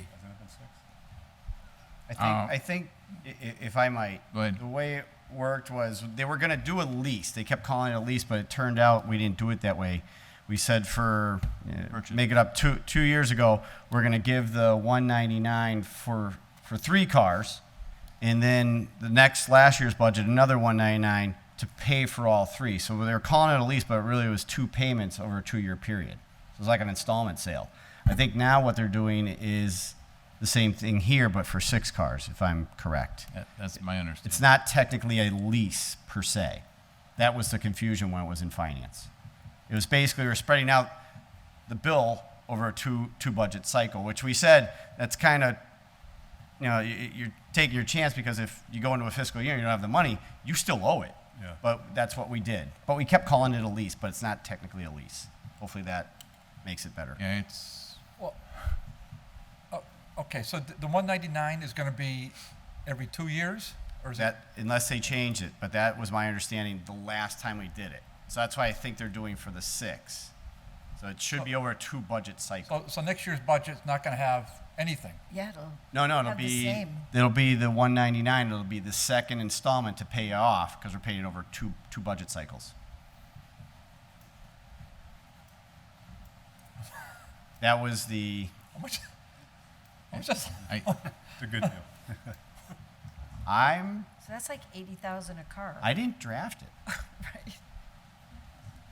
Counselor, Wow, I thought it was like 35,000. I know Counselor Leahy has a question. Maybe you we can. have our procurement officer No, come in and. no, I have a point of clarification, Councilor McGee. You are right. They came in front of us. They were talking about the price of a car. Then you have to also add in the amount of adding all the police, the engine, decals, all the equipment, and I adamantly spoke out against leasing the cars. So this is not a lease. This is a payment, and it broke it down over the course of 2 years. You're right, Councilor McGee. Yeah. Okay, and is our vendor Marcotte? Because Yeah, I think they were going to look for Yeah. that. I don't think Marcotte was officially in the vendor list, but I think they now are officially in there. well, I'm only saying. I mean, listen, we all love Marcotte, but we all know that they had some real problems last year with the cars. I mean, like transmissions that died in the middle of a pursuit, kind of troubles. Yeah, from my understanding is Marcotte should be back or is able to. Councilor McGee, just a point of information. That night, they did say that they were on the official vendor state list that evening. We talked about this. Councilor Leahy, I wish you were here because you're half of that's garbled and half of, I got the gist of it, but I wish you were. It's hard to hear you. Thank you. I appreciate that, Councilor Bart. Well, I mean, No, it's All right, so with the cars, I do believe that's how it is. Any amendments on this page, 23? So, Counselor if I Bacon. may, object code 52410. I know this question was asked because we had been seeking a decrease in the cost of repair and maintenance on the motor vehicles with the implementation of this purchase plan so that we were regularly replacing cars. And the feedback that I recalled was that, we still had the old cars. But I did note that we did find out also through the budget hearing that the repair person has been hired within DPW. So I do think it would be reasonable for us to seek some savings in this line. So I'm proposing a cut of $12,000, which would bring it to $60,000. And it had been anticipated to spend about $60 this year. Thank you. Well, I'll second that. Okay, so the motion is to go to 52410, repair and maintenance, motor vehicles, and reduce it by 12,000. Anyone further? Seeing. I'm sorry, what page? You're on page 23. Three. Repair, maintenance, I just, 52410. I went forward. Oh, no worries. I don't blame you. Slow down, Joe. The clerk will call the roll. If you vote yes, It's you're slow. voting for that. It is slow, you're right. Anderson Burgos, No. Bartley, Yes. What was the amount? Greenie, 12,000. Yes. Hernandez, No. Leahy, No. Lisi, Yes. McGee, Yes. McGivern, No.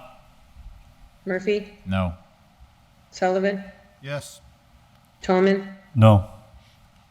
Bacon. Yes. 6 yeas, 6 nays. That one does not carry. Councilor Bacon. Just a question, point of information. If, through the president to Mayor Murphy, can you just remind us about the implementation of the legal defense fund? In all my notes, I couldn't find it. It's a new line item, Down page 23 towards the bottom. 57301. I believe you explained it, but I just, I believe it had something to do with the reform. under the new law? Yeah. Okay.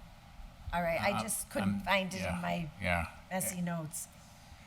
And if I could, I'd be willing to make a cut on the same repair and maintenance line, but maybe cut it to 66,000. I just got where we are as of June 1st. Second. And we had done 53,000, which is averaging about 6,000 or 7,000 a month. So So are you saying a cut of 6,000? a cut of 6,000. Friendly amendment. I'll second that. All right, so motion is to 52410, reduce it by 6,000. Clerk will call the roll. If you vote yes, you're voting for the amendment. Anderson Burgos, No. Bartley, Yes. Greenie, Yes. Hernandez, Yes. Leahy, No. Lisi, Yes. McGee, Yes? McGivern, No. Murphy, Yes. Sullivan, Yes. Tolman, Yes. Bacon. Yes. 10 yeas, 2 nays. That one carries. Anything else for 22 and 23? Seeing none. On to the fire department, 24 and 25.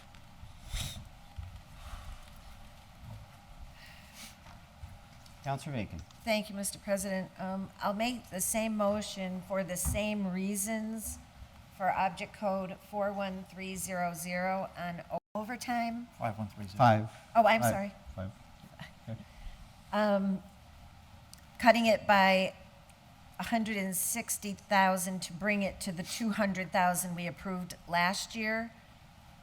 In that department, we have 74 in place now. 4 are out injured that might be back in 30 or 60 days, so that gives a couple months of money for overtime there. And we will still, with 4 new hires,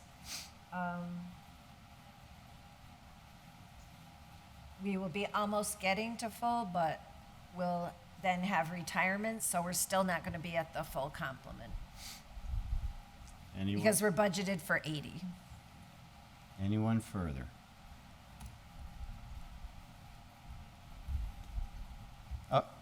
Councilor McGivern. Thank you, Mr. President. I would speak against the cut the fire department overtime is much different than the police department. I think it's under much better control.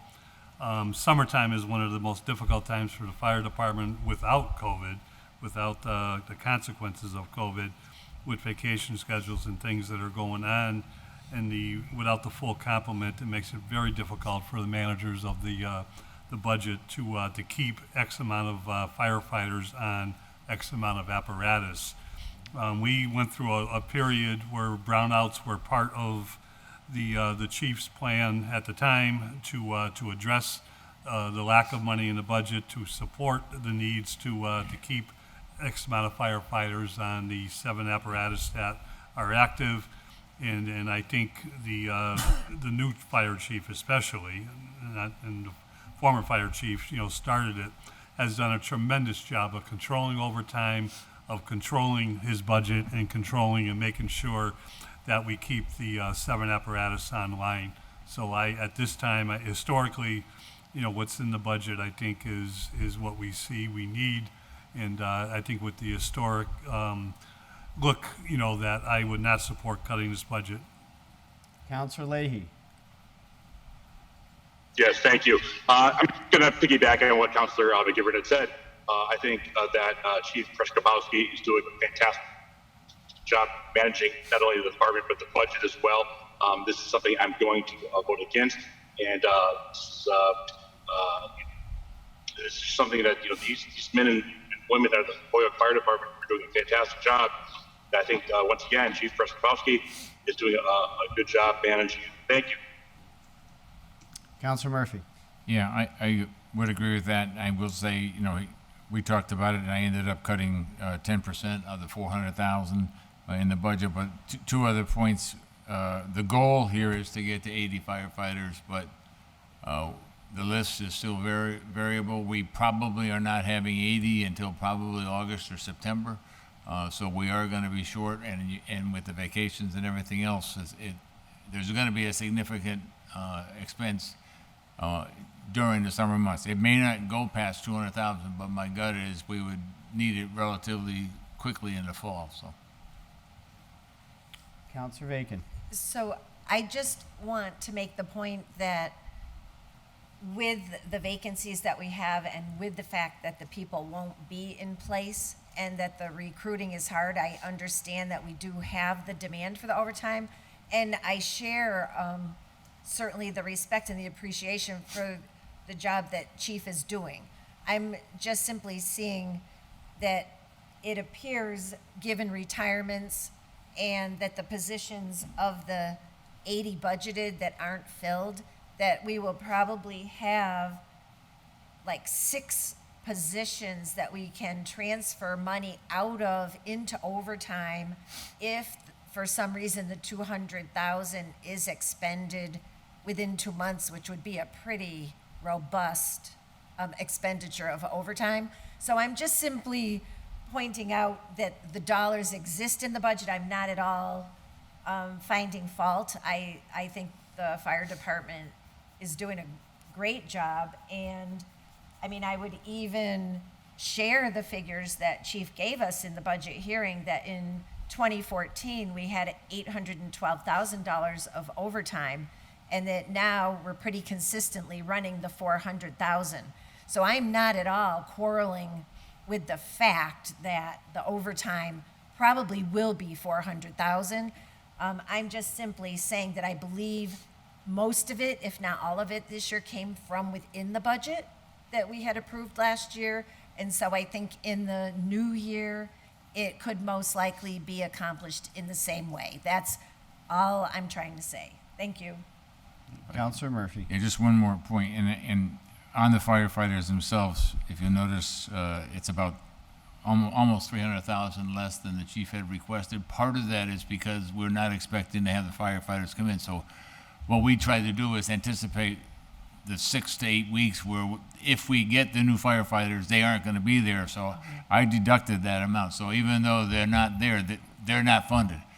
Okay. Because the anticipation was they are not going to start until at best the middle of August and maybe September. So the chief and I went through what it would save if they didn't come in by this time, All right. And so that number was reduced, so they're not funding a position that's not there. Okay, well then, in light of that, I would amend my own motion to change it from 160,000 to 100,000. Is there a second? Second. All right, so amend, and the new proposal is 52410, sorry, I apologize, 51300, reduced by 100,000, not 160. Seen, oh, Councilor Bartley. Yeah, I'm not going to vote for the 100,000. I would vote for a reduction over time to 60,000. And I just look at this department, it is incredibly top-heavy. And I heard the argument from the acting mayor, overtime to cover vacations is kind of a bitter pill to swallow, but I get that's how they run their department, but the taxpayer should realize that overtime is being used so firefighters can go on vacations. And, you know, I just wish there was a better way to manage that. I'm not saying I would know a better way, but I really have a tremendous amount of respect and admiration for the fire department and the chief, and it's a thankless job. I wouldn't want to cut it more than $60,000, but I don't want to make, I'm not, we'll just see how this vote goes. If the vote doesn't go past, I'll make another motion at that point. Thank you. All right, so all that's before, Councilor Graney. Yeah, Mr. President, I just want to make sure that we have coverage. This is a very important department for the people of Holyoke. We've had a terrible history in the past, and we want to make sure that we have full coverage for our fire department. So I am going to vote against this. DC for 600. Further, so just so everyone understands. I've done the same year, like 370 where's trying. Who's on? So we're at Sorry, Anderson Burgos? Well, hold on, 51300 to cut 100, or amend by, cut Bartley? down 100,000. So clerk will call the roll. I think she started. Up. Bartley? Holyoke Media is on mute. Oh, no, Brent, I'm going to vote no, but I didn't hear Juan's vote. Oh. Just start from the top, Breno, if you would. Jeffrey or Todd, I think that your computer is on mute in the room. You're on mute. Who did? Is there a computer down?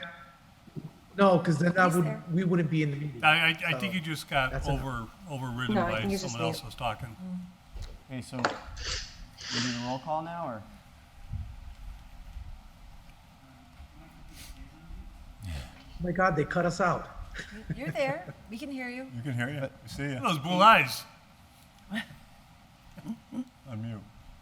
All right, can everyone hear me now? Are we out? Are we out of I this? can hear him. Count. Oh, there we go. All right, so here we go. So the clerk will call the roll for the cut of 100,000. Anderson Burgos? No. Bartley? No. Graney? No. Hernandez? No. Leahy? No. Lisi? No. McGee? No. McGivern? No. Murphy? No. Sullivan? No. Tallman? No. Bacon? I might as well join the crowd and say no to my own. This might be a first. 12 yeas. All right, so that one does not carry. But I'll make a motion to cut it by $60,000. Second. So same one, 51300, 51300. cut by $60,000 to make it $300,000 of overtime. Clerk will call the roll. Anderson Burgos? No. Bartley? Yes. Graney? Yes. Hernandez? No. Leahy? No. Lisi? No. McGee? No. McGivern? No. Murphy? No. Sullivan? Yes. Tallman? No. Bacon? Yes.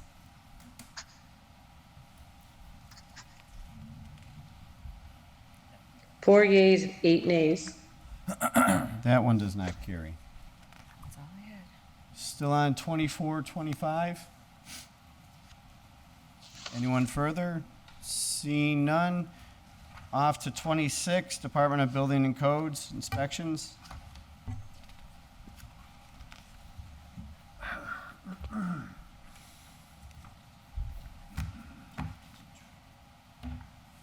Up, Counselor Sullivan.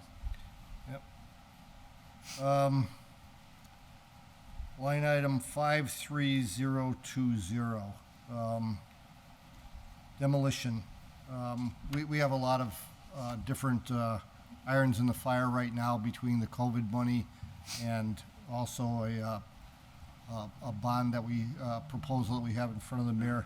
And I think we could cut this substantially. I propose a $60,000 cut. Second. Second. So 53020, demolition of unsafe buildings, cut it by 60%. No, by 60,000. 60,000. Thank you. Any, Councilor McGivern? If I could, through the chair, just ask a question to Mayor Murphy. Mayor Murphy, how quick, I like the proposal, but how quick can this money be appropriated through your office into demolition if there's an emergency?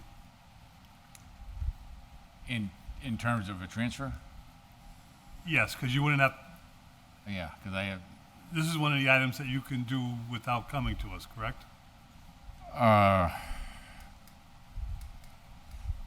am not really sure. I get I don't know confused, and how- maybe Councilor Sullivan knows, is, I mean, we're looking at and trying to, and I think a lot of us support of taking care of buildings that need to be demolished for a lot of good reasons, but there also are emergency buildings that come down, and the building department can do it, you know, can actually, you know, without the money in their budget, go out and shore up a building and eventually take part of it down until money is transferred. So I support your thoughts if the money can be used from the federal government, but I just want to make sure that the building inspector has enough if there's an emergency this summer. Yeah. Counselor Sullivan? Yeah, so as I understand it, we still have a substantial amount of money in the revolving account that would also help cover this, and we're still leaving 20,000 in here as well. If there was something totally catastrophic, I imagine like the Essex or something like that, we would have to find other funds. I'm gonna have to bond more likely. Thank you both, thank you. And to be quite blunt, it'd be a lot more than $60,000. Anyone further? So the motion is to cut 60,000 from 53020 on page 26. The clerk will call the roll. Anderson Burgos, Yes. Bartley, Yes. Greenie, Yes. Hernandez, No. Leahy, Yes. Lisi, No. McGee, Yes. McGivern, Yes, Murphy, Yes. Sullivan, Yes. Tallman, Yes. Bacon. Yes. 10 yeas, 2 nays. That one passes. Counselor Mr. Bartley? President, just through the President to the Acting Mayor, can we get an update, Terry, communication as to what's in the revolving account relative? Can you, just for the next city council? Yep. That's a good point by Mike. Thank you. Anyone for 26? Yep. Counselor Sullivan? Also, line item 53010, other contracted services. I propose cutting another 5,000. Second. So 53010, other contracted services, reduce it by 5,000. Anyone? Seeing none, the clerk will call the roll. If you vote yes, you're voting to cut 5,000 from that line item. Anderson Burgos, No. Bartley, Yes. Greenie, Yes. Hernandez, No. Leahy, Yes. LeBron, Lisi, No. McGee, Yes. McGivern, No. Murphy, No. Sullivan, Yes. Tolman, No. Bacon. Yes. 6 yeas, 6 nays. That one does not pass. Anyone further? Off to 27, Office of Emergency Management. Mr. President, Yep. Council Bradley. can I just ask a point of order? Sure.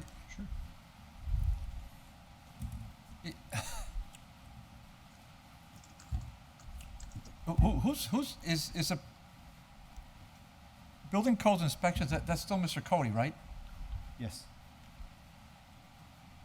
Okay, and we're, and it's okay for his spouse to vote on this particular, on this stuff, for this department?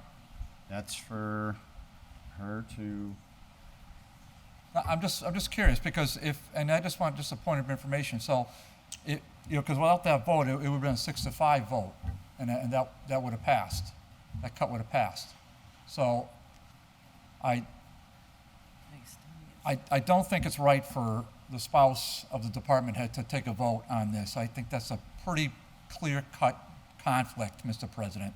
that is. President's out of order. Yeah, it's not for me to determine that. That's You're right, for the Joe, it's out of council, order, but it's a conflict, but But it's not. say what you want not about for order, us. you're right, but it's, We're that's back. a hardcore to- conflict. We're back to page 27.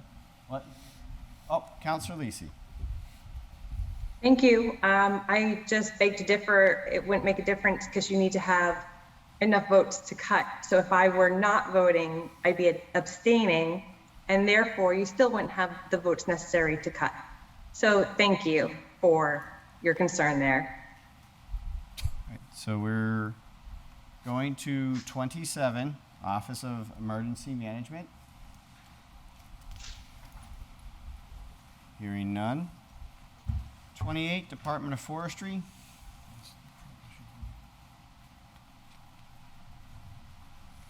Hearing none. 29 is Public Safety. Hearing none. 30 is the School Department. Councilor Bacon. I just have a question. Yes. So I understand that we have to meet, or that we should meet, net school spending. And my understanding from the budget presentation is that within this framework that we're looking at, we do meet net school spending. But I didn't recall, and I didn't note down any number of exactly what the required amount is, and if it's this exact 94, or if there's any room between that and the actual number, or if that number is even finalized yet. Oh, good Do question. we know that? I do believe Councilor McGivern has something for us in that meeting. There was a recommendation for a cut. Anthony Soto. It was discussed in quite detail with Anthony Soto, and I think Councilor Bacon's question is something that was on all of our minds when Mr. Soto was before us. We're looking at net school spending. The formula is actually certified by the state, and the number in the budget is, according to Mr. Soto, at this moment in time, what net school spending is.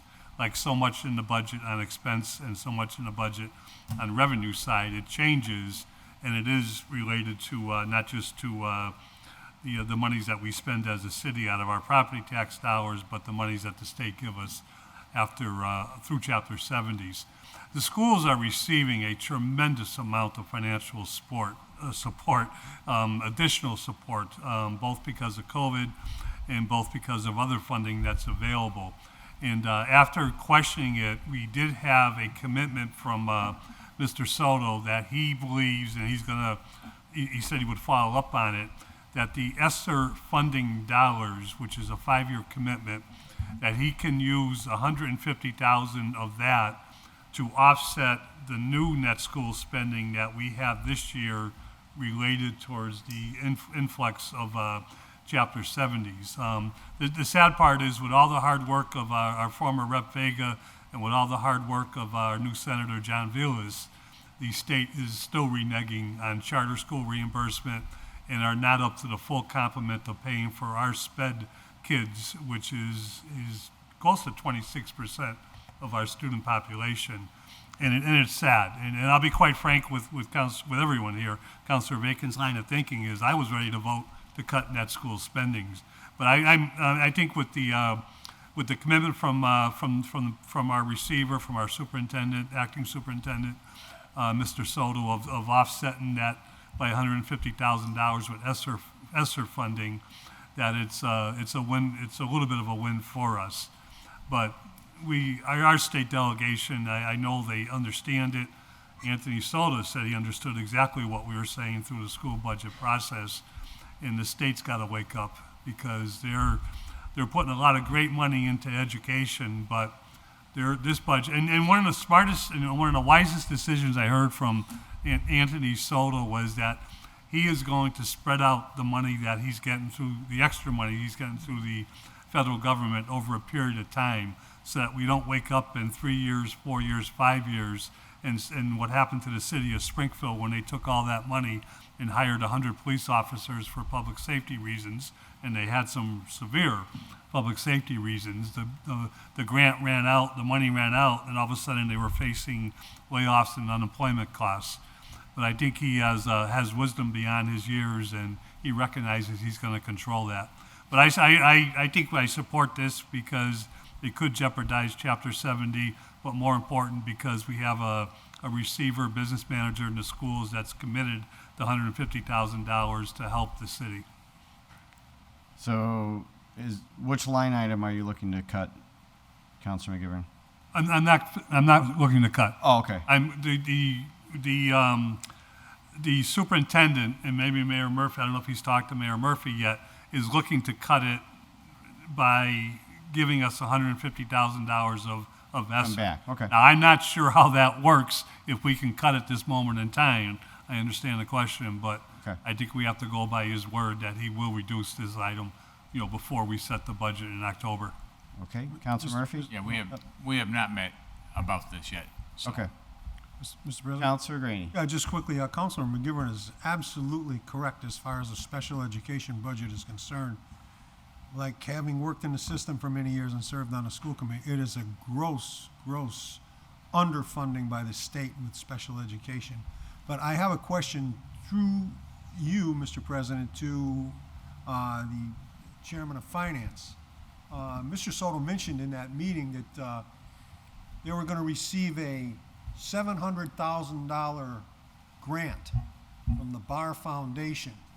Now, are we responsible in any way for that $700,000 or the accounting of that $700,000 and the school budget? May I, Yeah. Mr. President? Yeah.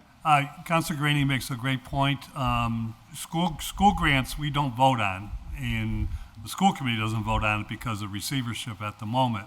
Yes, we are responsible, and Mr. Soto is working with the auditor on all of the grants, and there were some deficits we saw over the last 2 years that the outside auditor flagged and that the Department of Local Services flagged and did some reductions from our free cash. So the answer is yes. We do become responsible as a city for monies that are not correctly management. I don't want to say mismanagement, but the reconciliation of a grant needs to be in DLS and the outside auditors' words, and what they've been telling us the last couple of years is, it needs to be pinpoint by June 30th, but they give them an additional 2 months to reconcile them. So hopefully any of these grants, and I think Councilor Graney, I think Mr. Soto told us that the Bar Foundation this money is $123,000 a year for the next 3 years, and it's outside the budget, but we are responsible if it isn't balanced correctly, isn't reconciled correctly. Mr. President, just to follow up on that, then, are we entitled to know how that grant is spent? Entitled, yes, absolutely. Okay. This is all public record. Okay. And the auditor does work with the school department, but Well, yes. I just want to make sure that this council is apprised of exactly how that money is spent. Thank you. Don't agree with all of it, the money spent. But, and I think you know what I'm talking about, and I know what you're talking about. Absolutely. Counselor Vacan. Thank you. So just to follow up on my question, relative to the 150,000 from the school that's still up in the air, as would, through the chair to our mayor, would you be able to then reduce expenses and come in with a revised budget? Is that how you would think that you would address this if it's going to move forward that way? Again, I have not had a meeting with him on it, so let me start with that. My gut is if there's a $150,000 deduction and it's still in here, then I would try to make a transfer. Yeah, kind of like what we did with the buses, the 250. Right. We put it into health Into insurance. the So you general would fund. come in that way Right. outside of the budget? Correct. But after it's already in place. All right, I was just trying to make sure I had the process straight, because I think that's a good situation, you know? I mean, I will tell you, he's been phenomenal to work with and trying to, when he's got money, to try to let you know ahead of time, and then try to work with Tanya and the areas that are needed and things along that line, so. Right. And I was very appreciative of his response, because I did, get into the weeds a little bit and ask him about the grant management specifically, because I just wanted to make sure that communication is ongoing between the schools and our auditor's office, because we just can't keep flushing this money down the drain. I will tell you. And I know you're on it. Yeah, okay. Thank you. She's on it, she's on it. Everybody's on it. Thank you. Counselor Sullivan. Yeah, thanks. Are we done with this right now, the school department? So anyone for 30? Hearing none, you can move on to 31. Engineer. Yeah, I'd like to take us back to the police budget for just a minute. Which one? Page 22 and 23. All right, so back to 22 and 23. So, and this isn't for a cut, this is just to go back and take a look to make sure as we go through the process, the monies expended from July 1st, 2020 through December 31st, 2020. When you add up the columns, when you get to the next page, right? Personal services total 5,811. And then you have all the expenses, and the total is still 5,811. So there's roughly, I'm just doing this quickly in my head, $450,000 in that 6-month period. That's not in that total. Somehow it's not adding up. If that same trend had continued, the number, it'd be around $900,000 in expenses that were somehow missing as we look at what we have for a number. It could contribute to an unknown deficit from the previous year. Okay, so that's something we want to follow up with the auditor? I think we need the auditor and the mayor to take a look at that, just to make sure that that's not affected. I know it's a math error on here. As far as the budgeted items, previous year's budgets and stuff like that, it wouldn't affect us. But if we have expenses that are there but aren't being captured, that could affect us, come back and bite us later. All right, so that's something we can follow up with the auditor on. Yes, and can you give me just a specific so I can make sure I highlight the right ones? The entire column of what has been expended year to date. Okay. If you look at personal services. Yep. It's $5,811,035. Then you have all the expenses, and the number's still 5,811. Okay, I see what you're saying. Okay. All right, I mean 5 million, yeah. Counselor McGivern. There's no and I think Counselor Sullivan, is correct. There's, on that particular column, there is no subtotal of expenses. Right. If you look over to this year, what the mayor proposed and what the department had requested and what the mayor allowed, there is a subtotal on expenses. I think the difference, Mike, is for some reason the subtotal for expenses, and it's not just this budget. I just looked at a couple others, it's the same thing. Well, right, if I may. Yeah, Counselor And Beacon. the effect that it has is it makes it look like the increase from one year to the next is greater because the expenses are not accounted for in the bottom line. So when you're doing that kind of a comparison, it creates sort of a No, I totally get it on the comparison Yeah. side. But if the numbers being reported for actual expenditures are not included in the gross total, Right, we could have a bigger problem going on. it's understated. I will check with Tanya tomorrow on that. All right? I don't see that in any of the other departments. Just previous year, though. All right, so we're going to follow up on that. Counselor Tallman. No, that's what I was just saying. I see what he had stated, and I think it's just, they just missed the expenses I had in the total, and I think it's, I don't think it'll affect this year's budget, because it seems like it's a previous year, so, but still, I think it should be followed up on. Yep. Anything further on that? Back to 31 is where we were. And this is the city engineer.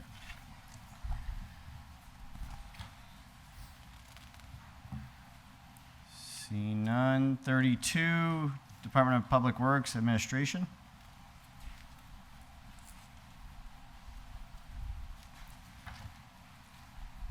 Counselor Sullivan. Yep. I'll go with my annual on this one, line item 52100, energy, streetlights. I won't be as much as the previous couple of years, but I'd still like to see a $50,000 reduction in that line item. The next page, right? 33. You're at 33 on page Yes. 33? Okay. Well, hold on. I Let me jump just ahead make on? sure. 32, I didn't hear anything for it. You can stop me. Okay. 33 is where Counselor Sullivan is, and he is at 52100. top of expenses, 52100. And that would be streetlights. Yep. And this streetlights won't be turned out, and it'll give us some time to revisit an ongoing problem we had with the deputy mayor at the time. Was supposed to renegotiate a contract, not a contract, a pilot agreement. A very horrible job was done. I think it's something that needs to be revisited by the whoever the next mayor is, and it would give us impetus to make sure that that happens. So I propose a cut of $50,000 there. 50? Second. Counselor Sullivan? Yes. 50? You said 50? 50. Okay, thank you. And that was seconded by Counselor Bacon. So it's 52100, a reduction by 50,000. Anyone? Counselor McGivern. I believe that as far as streetlights go, we pay for the electricity that's used to keep the streetlight on. Every city councilor, every board of aldermen I've ever worked with have all proposed additional streetlights in neighborhoods that have, especially when there's an influx of crime. I think we all understand the importance of streetlights. We pay for the electricity. We need to set the right example. If we don't use the electricity, the money's not used. So I don't see the argument to cut, and I will not vote to cut the streetlights. Anyone? Counselor Sullivan. I would remind everybody that we did cut this one 100 last year, and we came back with a pilot agreement of 100. Exactly the number we cut it by. Very interesting. Counselor McGivern. I'm all in favor of pilot agreements, but they can be negotiated on their own by the mayor. Anyone further? Seeing none, the clerk will call the roll. If we're voting to cut 50,000 from 52100, and that's on page 33. Anderson Burgos? No. Bartley? Yes. Greenie? Yes. Hernandez, No. Leahy, No. Lisi, No. McGee, No. McGivern, No. Murphy, No. Sullivan, Yes.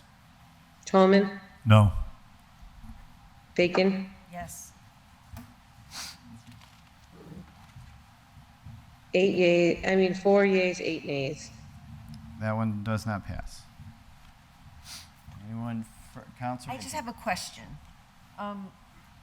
And I'm not even sure who to direct it to. Maybe through the president to the chair of finance or to the mayor. Let's go to Chair of Finance. In the budget hearing, we talked about the fact that the boiler needs to be replaced, which was a capital expense, but it's in here as an expense. Yeah, page And 34. so, did we figure out a better way to handle that so that we should take it out of here? Or because we don't have any better way to handle it, we're leaving it in here? So that's page, what Counselor Bacon's talking about. It is 30? page 34, and it is 52510 object code, I believe. Correct. So 52510, that's repair and maintenance, Central Fire Station, and it's 57,500, of which, as we were told in the meeting, they need a new boiler. Right, and so, I mean, we know they need the new boiler, but I wasn't sure about the financing aspect. Yeah, I would actually leave it in, and if we need to transfer to out of maintenance and into equipment, whatever we need to do, Oh. I'll make a financial transfer. But if we leave it in there, because I know it needs to get done. Yeah, all right, Just all as right, a- I just didn't know if there was a capital path that was going to be followed, all right. Counselor McGivern. I agree with Councilor Bacon. We talked about this extensively, and even if it's there, how can you use it for a capital outlay expense? The only way you can do is transfer it into capital outlay. So it being right there, and also the chief had talked to us about, and I don't know if I wrote it the correct way, but it's like the bare minimum he needs in this line item, I think, is 40,000. Someone else help me out on that, Councilor 35. Tallman? No, Yeah, 35,000, he said. I got it written in here to cut to 35,000, the 57.5. So that's what he stated. He need at least 35,000 for the, Yeah. that line item. Right, but then he also Hold said on, that the hold on. boiler was going to cost between 30 and 40,000. Correct. That's why he So- said 35,000. I think he said, I have 27.5 is what he said the line item could be at, because he needs roughly 30 for the boiler, 30, 40 maybe. Counselor Graney. Mr. President, I realize it's a hypothetical, but, and hypotheticals aren't good when you're dealing with the budget, but could this council make that transfer if the mayor recommended it tonight from this line item into capital? No, it'd have to come from a separate transfer. Okay, thank you. So just for those who may have not been at the meeting, last year, the chief told us about this boiler issue. We were under the assumption, because we didn't cut it. We said, fine, we understand the need. And it's a dire need. It's gone another year, and they've pretty much said it's not going to last, especially when winter comes. So they said, please put in the budget so we can get this fixed. It was put in this way. I understand that it should be through capital outlay. I trust Councilor Murphy to send in the separate order to move it. But if we were to cut it and not have the money, that would be another year that the boiler's not there. And they don't have another year. And that came from a very reliable source as to why that boiler is just no longer viable. So it'll be like the school one, we'll just handle it separately after. Not the way we want to do it, but due to the way it's here, we thought it was passed and the boiler was done, only to learn this year that they cut it and we didn't know. Okay, thank you. Thank you. Anything for 33, 34? Hearing none. To 35, Department of Public Works, Highways and Bridges.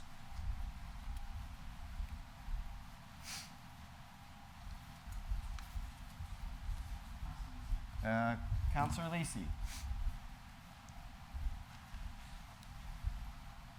So on page 35, I'm looking at the snow removal overtime. which is line item 51301. So I'm proposing a cut of $5,000 for level funding. This is one of the few, I think it's the only actually, item in the budget for which deficit spending is allowed as long as we fund at a minimum what we funded it the year prior. So I think that we can cut the 5,000 now, and if we need to either deficit spend or create transfers later in the year, we have that flexibility and ability to do so. So a motion is to cut 5,000 from 51301 on page 35. Is there a second? Second. That was seconded. Counselor McGivern. I just, I have no problem with the dollar amount. I just don't, we lost the right to deficit spend for this current budget because of the cut we made last year.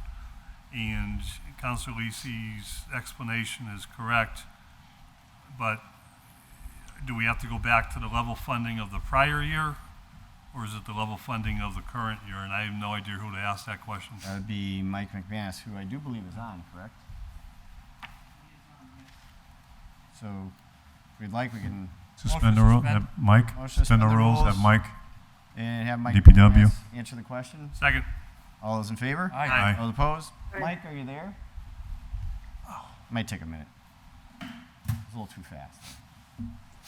Hi, can you hear me? Yeah. Did you hear Councilor McGivern's question? Yeah, I did, and I believe that as long as it's level funded from the previous year, we would be able to deficit spend for this line item. So you could cut it by 5,000 to leave it at 120, which was last year. And it would still be level funded from last year, yes. Okay. Mike, have you read the Farmer's Almanac, and we know what the snow predictions are this year? No. Why not? Thank you. Why not? Councilor Bacon. Joe, did you read it? Thank you, Mr. President. In this particular situation, because I think the 120,000 was the lowest amount we had ever budgeted, and the expended amount in 2020 was not a real heavy year, and that was at 128. I think in this instance, I'd want to stay at the 125 because it's still a pretty low minimum going forward if we ever did need to push it into the next year, given our budget situation. And I don't see the same kind of flexibility within the DPW budget that I see within our police budget. It's a lot smaller compared to police, and I think they have less flexibility. Thank you. Anyone further? Councilor? Yeah, there is flexibility in that. I mean, this is the one area where in stabilization you can go into. So probably, I think the only one I voted for snow removal. So we do have that, but I think it's unwise to, from a policy standpoint, to ever go into stabilization. So with this being such a de minimis amount, I'm going to oppose this cut. Mike McManus had his hand up. Mike? So last year, the big cut was from the expense snow removal services line item, 53100. I believe it was 400,000 the previous fiscal year, and it was cut to 250,000 this current fiscal year. With it being at 250,000 this current fiscal year, we will be able to deficit spend. And deficit spending does give us the flexibility where if we were to get in a situation where there was storm after storm after storm after storm, we would still be able to provide snow removal services for the city without having to come back to the city council for additional appropriations or transfers from within our own budget, other budgets, or stabilization in order to pay the bills as they're incurred. Okay. Everyone got that? All right. So, there's anyone online or? Okay. Hearing nothing further, the clerk will call the roll. If you vote yes, you're voting to cut 5,000 from 51301. Anderson Burgos, Yes. Bartley, No. Graney. Graney, No. Hernandez, Yes. Leahy, Yes. Lisi, Yes. McGee, Yes. McGivern, Yes. Murphy, Yes. Sullivan, No. Tallman, Yes. Bacon. No. 8 yeas, 4 nays. That one passes. Anyone else for 35? 35? 36? Auto equipment maintenance?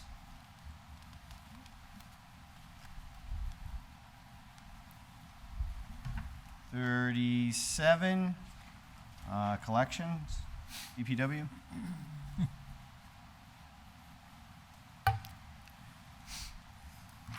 38?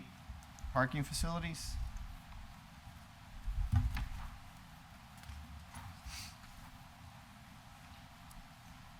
39 is Board of Health.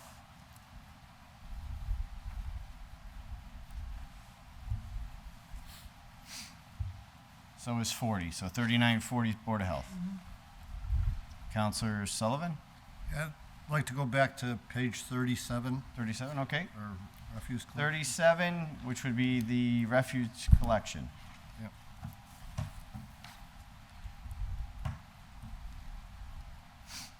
Okay, so, I think it's the right one here. 53100. 53100, other services, yes. Yeah, so as this was explained to us, this was for mattresses, electrical components, tires, stuff like that. I think what we need to do here really is, they need to have, if prices have gone up, the user fee has to go up. So I'd propose level funding on this to cut $40,000. Second. So this is 53100, cut it by 40,000. Any questions? Hearing none, the clerk will call the roll. If you vote yes, you're cutting 40,000 from 53100.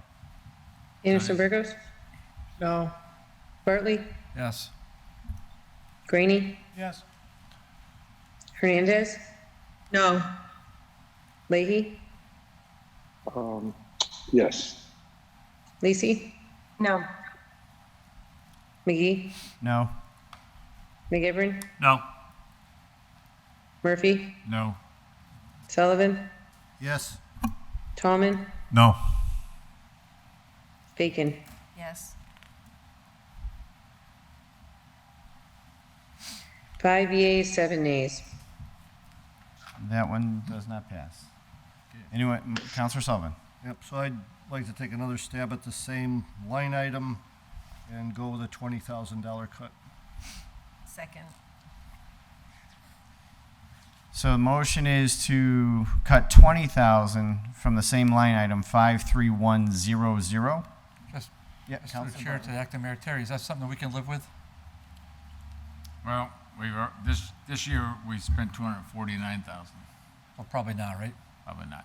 No, no. I agree that we should raise some of the fees, which would offset some of it, but as far as the budget, I think it's still gonna be, unless we stop collecting some of the stuff. But I know that one of the thoughts was to raise some of the fees, so, to try to offset the cost. So there's really probably no cut here that you was, okay, thank you. Counselor Sullivan. If I may, we must keep in mind that everybody else has raised their fees to us, all right? Especially on items like this, tires, mattresses, electronic components, all of which there's other avenues available for the public also. Electronics can be recycled. They don't have to be dropped off here.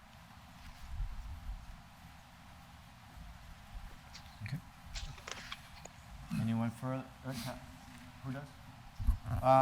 Mike McManus?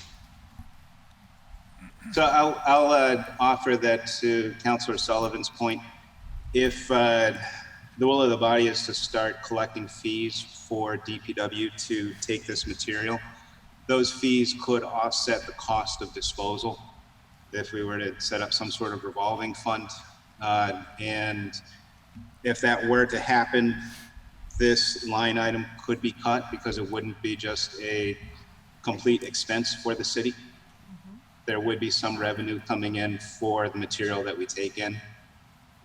So if going down that line, there could be some room for a cut. And what would you suggest, Mike? Uh, Right now, it's 20,000 is what's being asked.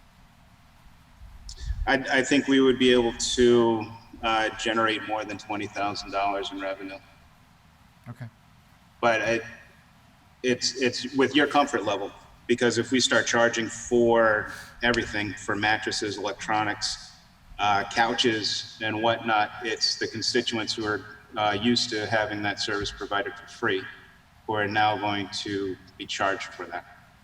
And there's also the possibility that people who are willing to dispose of it for free here at DPW will now find an alternative location to dispose of their mattresses in an alley or some other location. Let's not encourage that. All right, thank you. So Councilor Bartley first. Mr. President. And hold on, Councilor Bartley. Yeah, I can see there's going to be a lot of hands raised on this one, so I'll just be very brief. One is, I guess we would need to have a proposed ordinance change for the August meeting. So that would be one, if Terry could work on that with Mike. Second of all, I heard what Mike said, and I think I'm comfortable at 20,000. I wouldn't want to go any higher than that. But the third point is, yeah, Mike's right. The city is, we are used to a certain way, but I would just note to the council that these are bulk items generally being delivered by business people. It's not, Mr. and Mrs. Smith dropping off because they have no.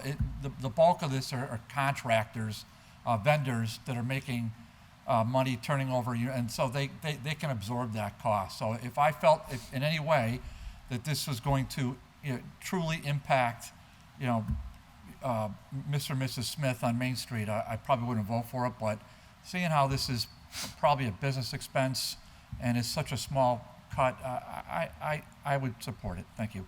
Councilor Graney? Yeah, Mr. Chair, just through the chair to Superintendent McManus, the reason for the increase in this budget, is that reason because of the disposal increases in cost, the cost for the city for disposal?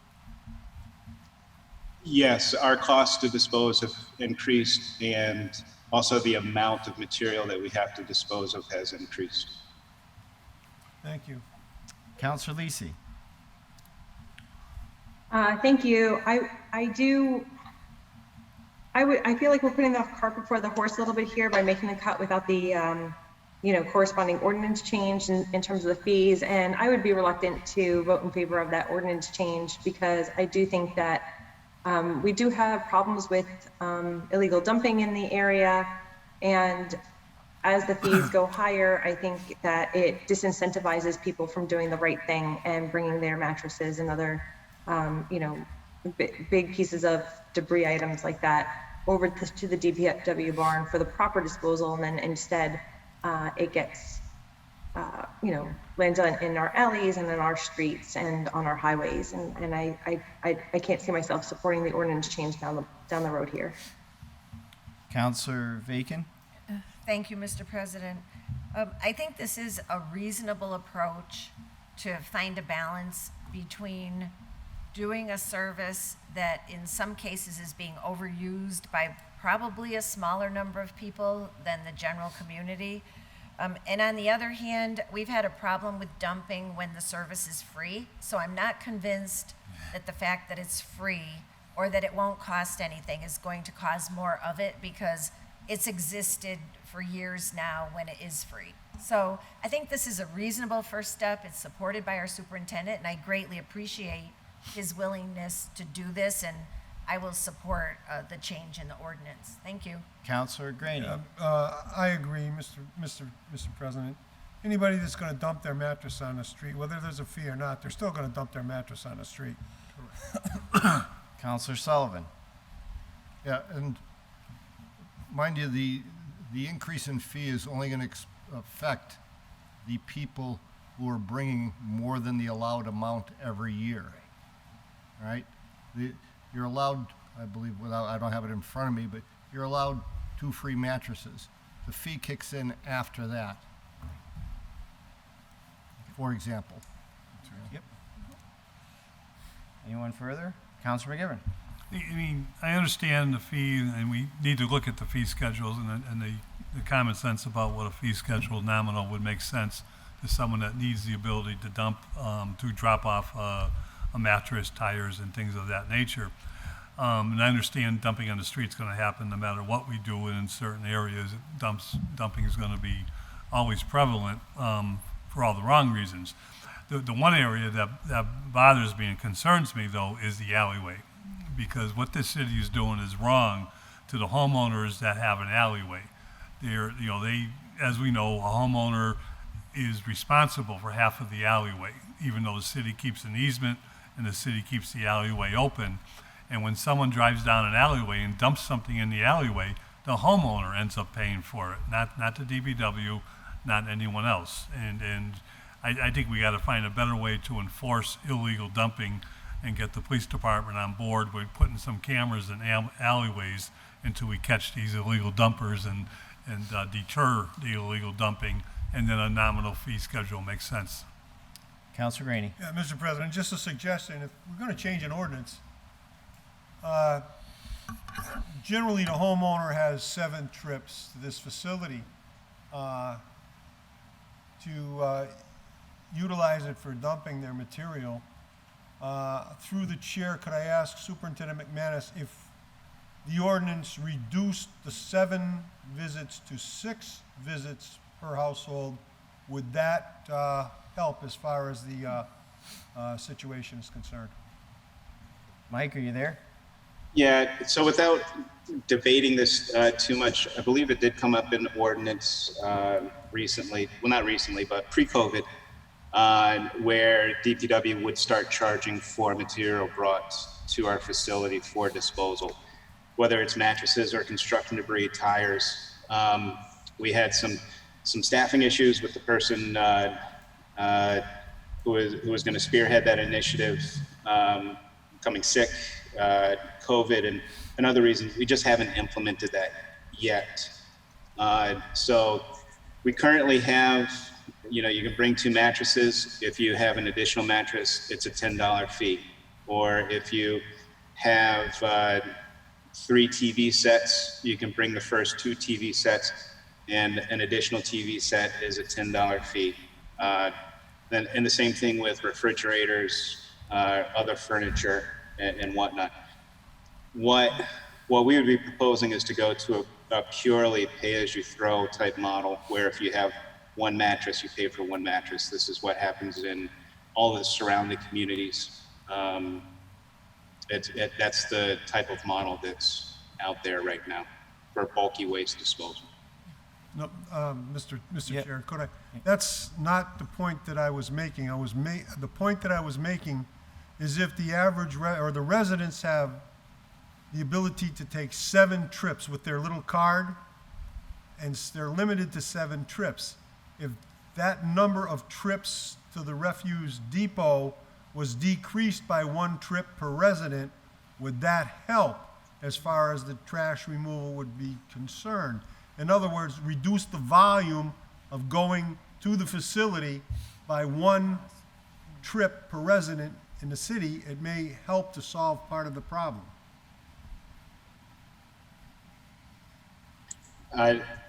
It could help somewhat, but I don't think most people get to their 7th trip. Exactly. Right. So that's stuff we can contract. take up in ordinance. This Right. is for the cuts here. So anyone further on the, Counselor Tallman? Yeah, I'll be just a couple minutes. I don't want to be here till 12 o'clock, but we might be, I think. I've used that service a couple times a year, and I think it's a great service. And I understand what Mike said and the mayor said about the money's needed there, but the cut, I believe, I know we already went down 20,000, so I might make an amendment that, you know, till we change the ordinance, I would make an amendment to cut it $10,000 to be fair. Fair. Second. All right, so the amendment is 53100 to cut it by 10,000. That was seconded. See no further discussion. Councilor Sullivan? You have- Well, I would just like to point out, we just heard from the superintendent that he thought we could live with a $20,000 cut.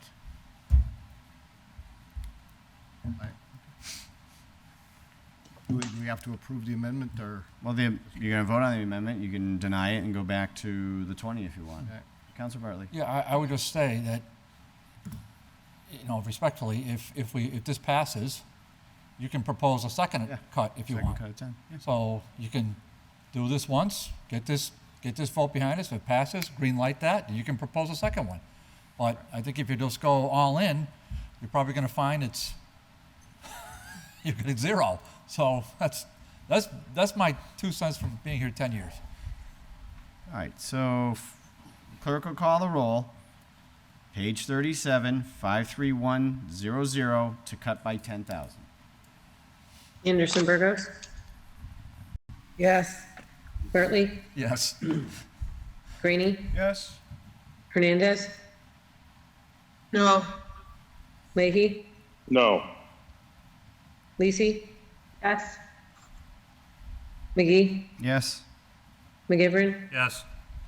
Murphy, Yes. Sullivan, Yes. Tallman, Yes. Bacon. Yes. 9 yeas, 2 nays. I'm sorry, 10 yeas, 2 nays. With your vote, you approve that one. Anyone further for this? Councilor Sullivan? So make a motion to give it a try at 20,000. So, Total or an additional 10 to get to the 20? An additional 10 to get to 20. Second. so motion is to cut 53100 again by another 10,000. Clerk will call the roll. If you vote yes, you're voting for an additional cut of 10. Anderson Burgos, No. Bartley, Yes. Greenie, No. Hernandez, No. Leahy, Yes. Lisi, No. McGee, No? McGivern, No. Murphy, No.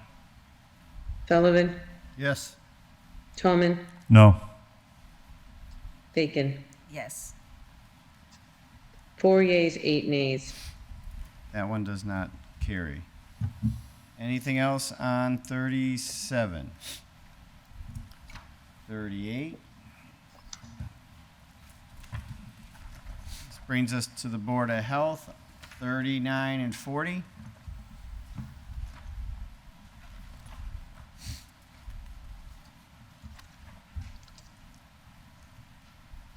Hearing none. 41 is the Council on Aging. 42 is Veteran Services.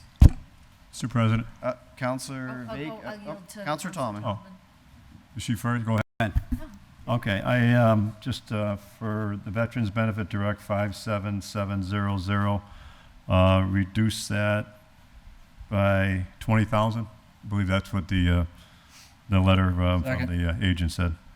Yep, so What's the page 42, it's 57700, Veterans Benefits Direct, from 400,000, cut it by 20,000, which was the recommendation of the Did you second? director. I did Jesus second it, Pereira. yes. Counselor Rainey. Yeah, I understand that the director has recommended a $20,000 increase.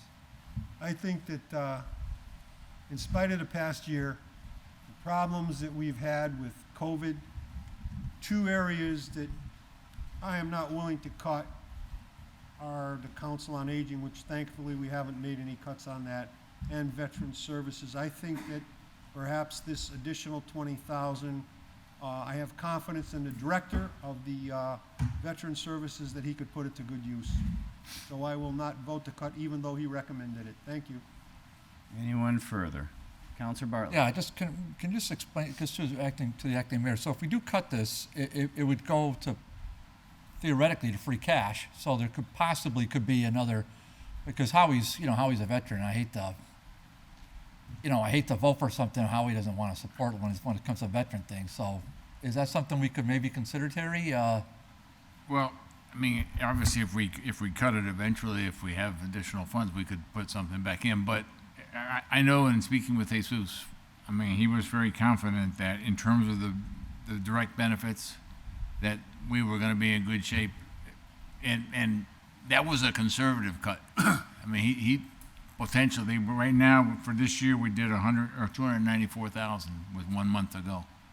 So, I mean, he was trying to be realistic in terms of what he's got. They do reach out to veterans. There is no veteran that needs service that has been there and trying to get it is not getting it. They're all getting exactly what they are fully entitled to, and he feels very comfortable that if we made this cut, it would still happen. And I guarantee you, if they came in and there was a concern, I would find, and I was still there, I would certainly find money to make sure that every veteran was taken care of. Thank you. Counselor McGivern? Jesus has got a great handle on the budget, and I think if he believes we can reduce it by 20,000, and even if the demand comes, we are obligated to pay this. We are reimbursed by the state by, I think it's 80%. Yep. And no matter what, the veteran doesn't get cut out. The veteran gets the money. You know, we just would have to adjust the budget down the road to whatever our obligation is.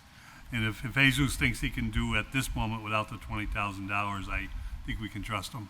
Yeah, I spoke with him because he called me just to give everyone, I announced it at the meeting, is he couldn't make it, he had a conflict, but he said this is one of the accounts that he would recommend be cut because when he first did the budget, this is one where you have to forecast it, and a lot of times they were underfunding the forecast, and that's why they come back to us. He proactively went out and added more. He said, now that I've been here for a while, I've seen it, and there is a decrease in the request for benefits from this line item, so I don't need it. That was the comment.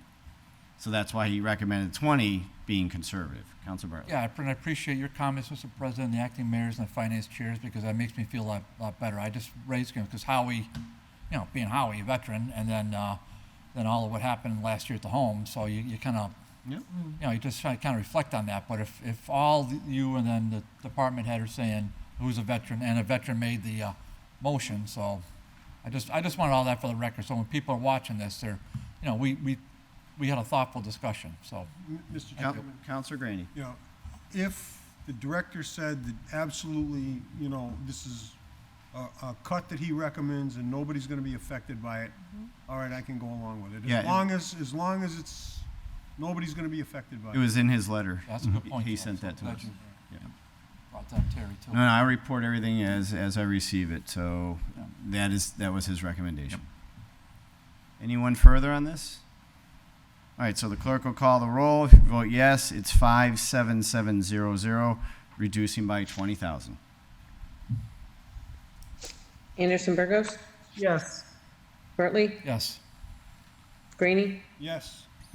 Hernandez, Yes. Leahy, Yes. Lisi, Yes. McGee, Yes. McGivern, Yes. Murphy, Yes. Sullivan, Yes. Tallman, Yes. Bacon. Yes. Unanimous vote. That one passes. Anything else for this page? Hearing none. 43. Library. 44. Department of Recreation.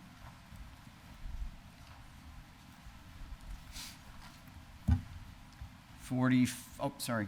Councilor Bacon. I had a note that in the budget hearing for line 53166, that was a line that we could take something out of and it wouldn't hurt, but I don't remember the specifics on it, and I didn't really have an amount noted. I don't know if anybody else did at the time.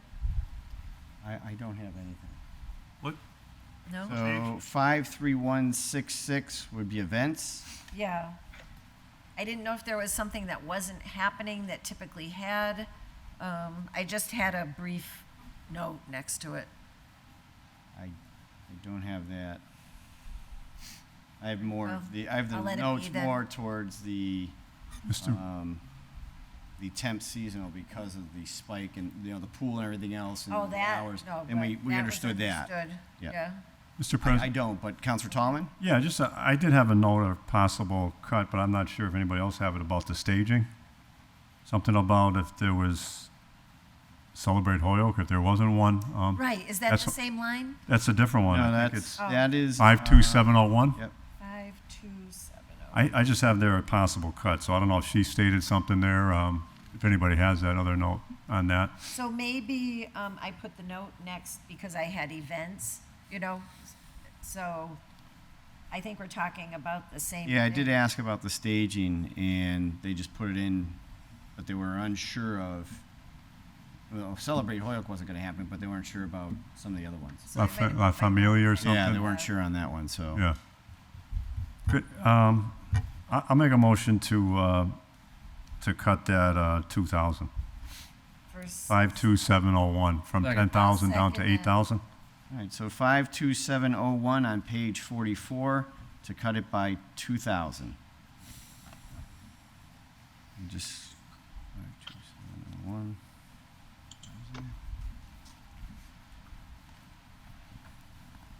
Any discussion? Seeing none, clerk will call the roll. If you vote yes, you're voting to cut 2,000 from this one.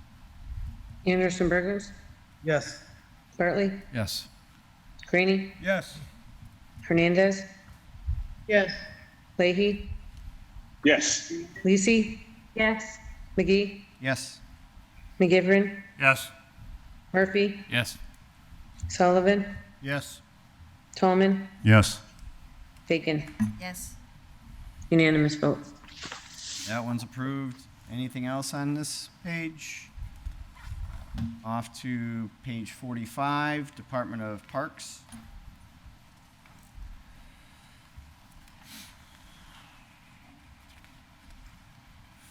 .46, Museum and Monuments.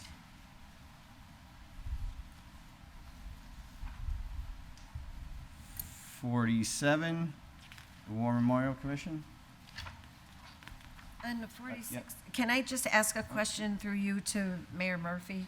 On object code 52100, energy, gas, oil, and electric, I know that in the budget hearings, you were looking at year-to-date, which is hard for us to see the way we're looking at this, but it just looks like the energy costs have gone from 18,000 to 20 to 24, and it's like not really tracking with how much it's open and with what's going on. So I'm just wondering if we really need the extra 4. Are you on the museums in Miami? So that would be Yes, 46. page 46. Okay. Was there something unique in there that I didn't write a note on? Two things. Number one, they're hoping, and it looks like with all the work that they've done to improve the electrical wiring and everything, that they expect to get more events in there. And that was one of the things. They were hoping to have more events taking place more consistently, and also potentially some programming. But other than that, Yeah. So, the right. actual, Okay, thank you. And I would just note that we're putting more funding into their personnel because they don't have the funds to support it this year. But I would propose that on that energy line, we reduce it back to the 20. And then if more needs come up, we can take a look at them. It just seems like Second. we're bumping it up a lot. just so you know, they did actually spend 20,000 so far this year. Right, and they're seeking 20 again, so they were asking for 20. So I'm just saying we go with the staff request, the department request of 20. All right, so page Cut it by 46, 52100, cut it by 4,000. For level funding. For level to the funding. budget request. And that was seconded. Anyone further? Hearing none, the clerk will call the roll. If you vote yes, you're voting to cut it by 4,000. Anderson Burgos, No. Bartley, Yes. Greenie, Yes. Hernandez, No. Leahy, Yes. Lisi, No. McGee, Yes? McGivern, Yes. Murphy, Yes. Sullivan, Yes. Tallman, Yes. Bacon. Yes. 9 yeas, 3 nays. That one passes. 46, 47,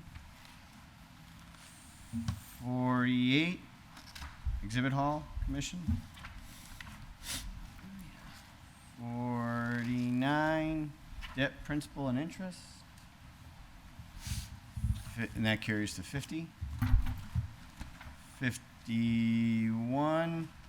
Insurance claims, benefits, travel, which carries to 52. 53, wastewater treatment plant. And then to 54. Mr. President, make a motion that the budget pass its second reading as amended. A second. Motion is that we pass the second reading as amended. Hearing nothing else, the clerk will call the roll. If you vote yes, you're voting to pass the second reading with the amendments that we approved tonight. Anderson Burgos, Yes. Bartley, Yes. Greenie, Yes. Hernandez, Yes. Leahy, Yes. Lisi, Yes. McGee, Yes? McGivern, Yes. Murphy, Yes. Sullivan, Yes. Tallman, Yes. Bacon. No. 11 yeas, 1 nay. Mayor Murphy, this is a modern day record. Congratulations. Yeah, congratulations. Or Well condolences. done. Mr. Chairman, Well done. Counselor Graney. just once again, thank Mayor Murphy and all the work he's done in the last few weeks. This is a tremendous burden that's been placed in front of him, and we certainly all appreciate it. Thank you. Here, here. Hey. Yeah. To everyone, actually, Oh, no, Councilor you McGee, can't- too. you I just want to say, can't- once you again, I can't think go that Terry Murphy's anywhere. done a Do fantastic not job. move. He really has just jumped right in, and I Counselor applaud him. Leahy.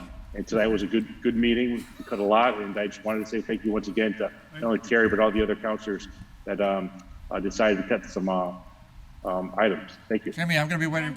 We're almost ready for a mic drop. Item number 3, order that Rule 1 of the City Council be suspended for the purpose of the City Council going on summer recess, and that the July 6th, moved. July 20th, and July 17th meetings be canceled. So moved. Second. All those in Second. favor? You just, I'm In sorry. August. Sorry. July and August? July, and what August? In August. August 17th. August 20, oh, Is the date wrong? Did I do it wrong? August, yeah.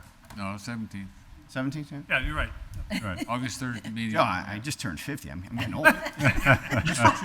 You're just a baby. You got Councilor Leahy to the left, Councilor Leahy to the right, and Councilor Leahy over here. he's everywhere. So, So, Councilor so Leahy, Jeremy, so we got that right. 'cause Want I the know mic drop there was like a- Leahy. There was a Mr. question on the Chairman? dates, but Councilor Sullivan first, and then we'll Keep take a vote going. on that. Just a question for the clerk before we adjourn. Do we have a total for the cuts tonight? Yes. I have Yeah. 424,250. Thank you. Councilor Graney? Just for information, the subcommittees will be meeting. won't they? Yeah, so first, let's just do this, because I know there was questions while we were trying to do it. So all those in favor of item number 3, which is cancel those meetings. Aye. All Aye. opposed? Aye. All right, so the ayes have it. We're on summer recess. Yes, subcommittee meetings can still meet, and they do meet, to take up stuff. Anything done from now until the August 1st or 3rd meeting, everything will go on to that meeting. Up, Counselor Lisi. Okay. There's one tomorrow. Counselor Lisi? Did you call on me, Chair? I didn't hear. What happened? Did you call on me? I didn't hear if you did or not. Yeah. No. Did I call on you? No, I was just told your hand was up. Okay. Oh, can you hear me, Counselor Lisi? Yes. Yeah, your hand's up, so you turn it over to you. Thank you. So I just wanted to let everyone know for planning's sake that we do have an ordinance committee meeting tomorrow night, the 22nd, and then again on the 27th of July. 27th of January. And there's one next week. Yep. All right. You looking Well, for with motion that, to adjourn? motion Second. to adjourn. So moved. All those in Second. favor? All those opposed? Thank you, everyone. Aye. Good Aye. job. Thank you, everyone.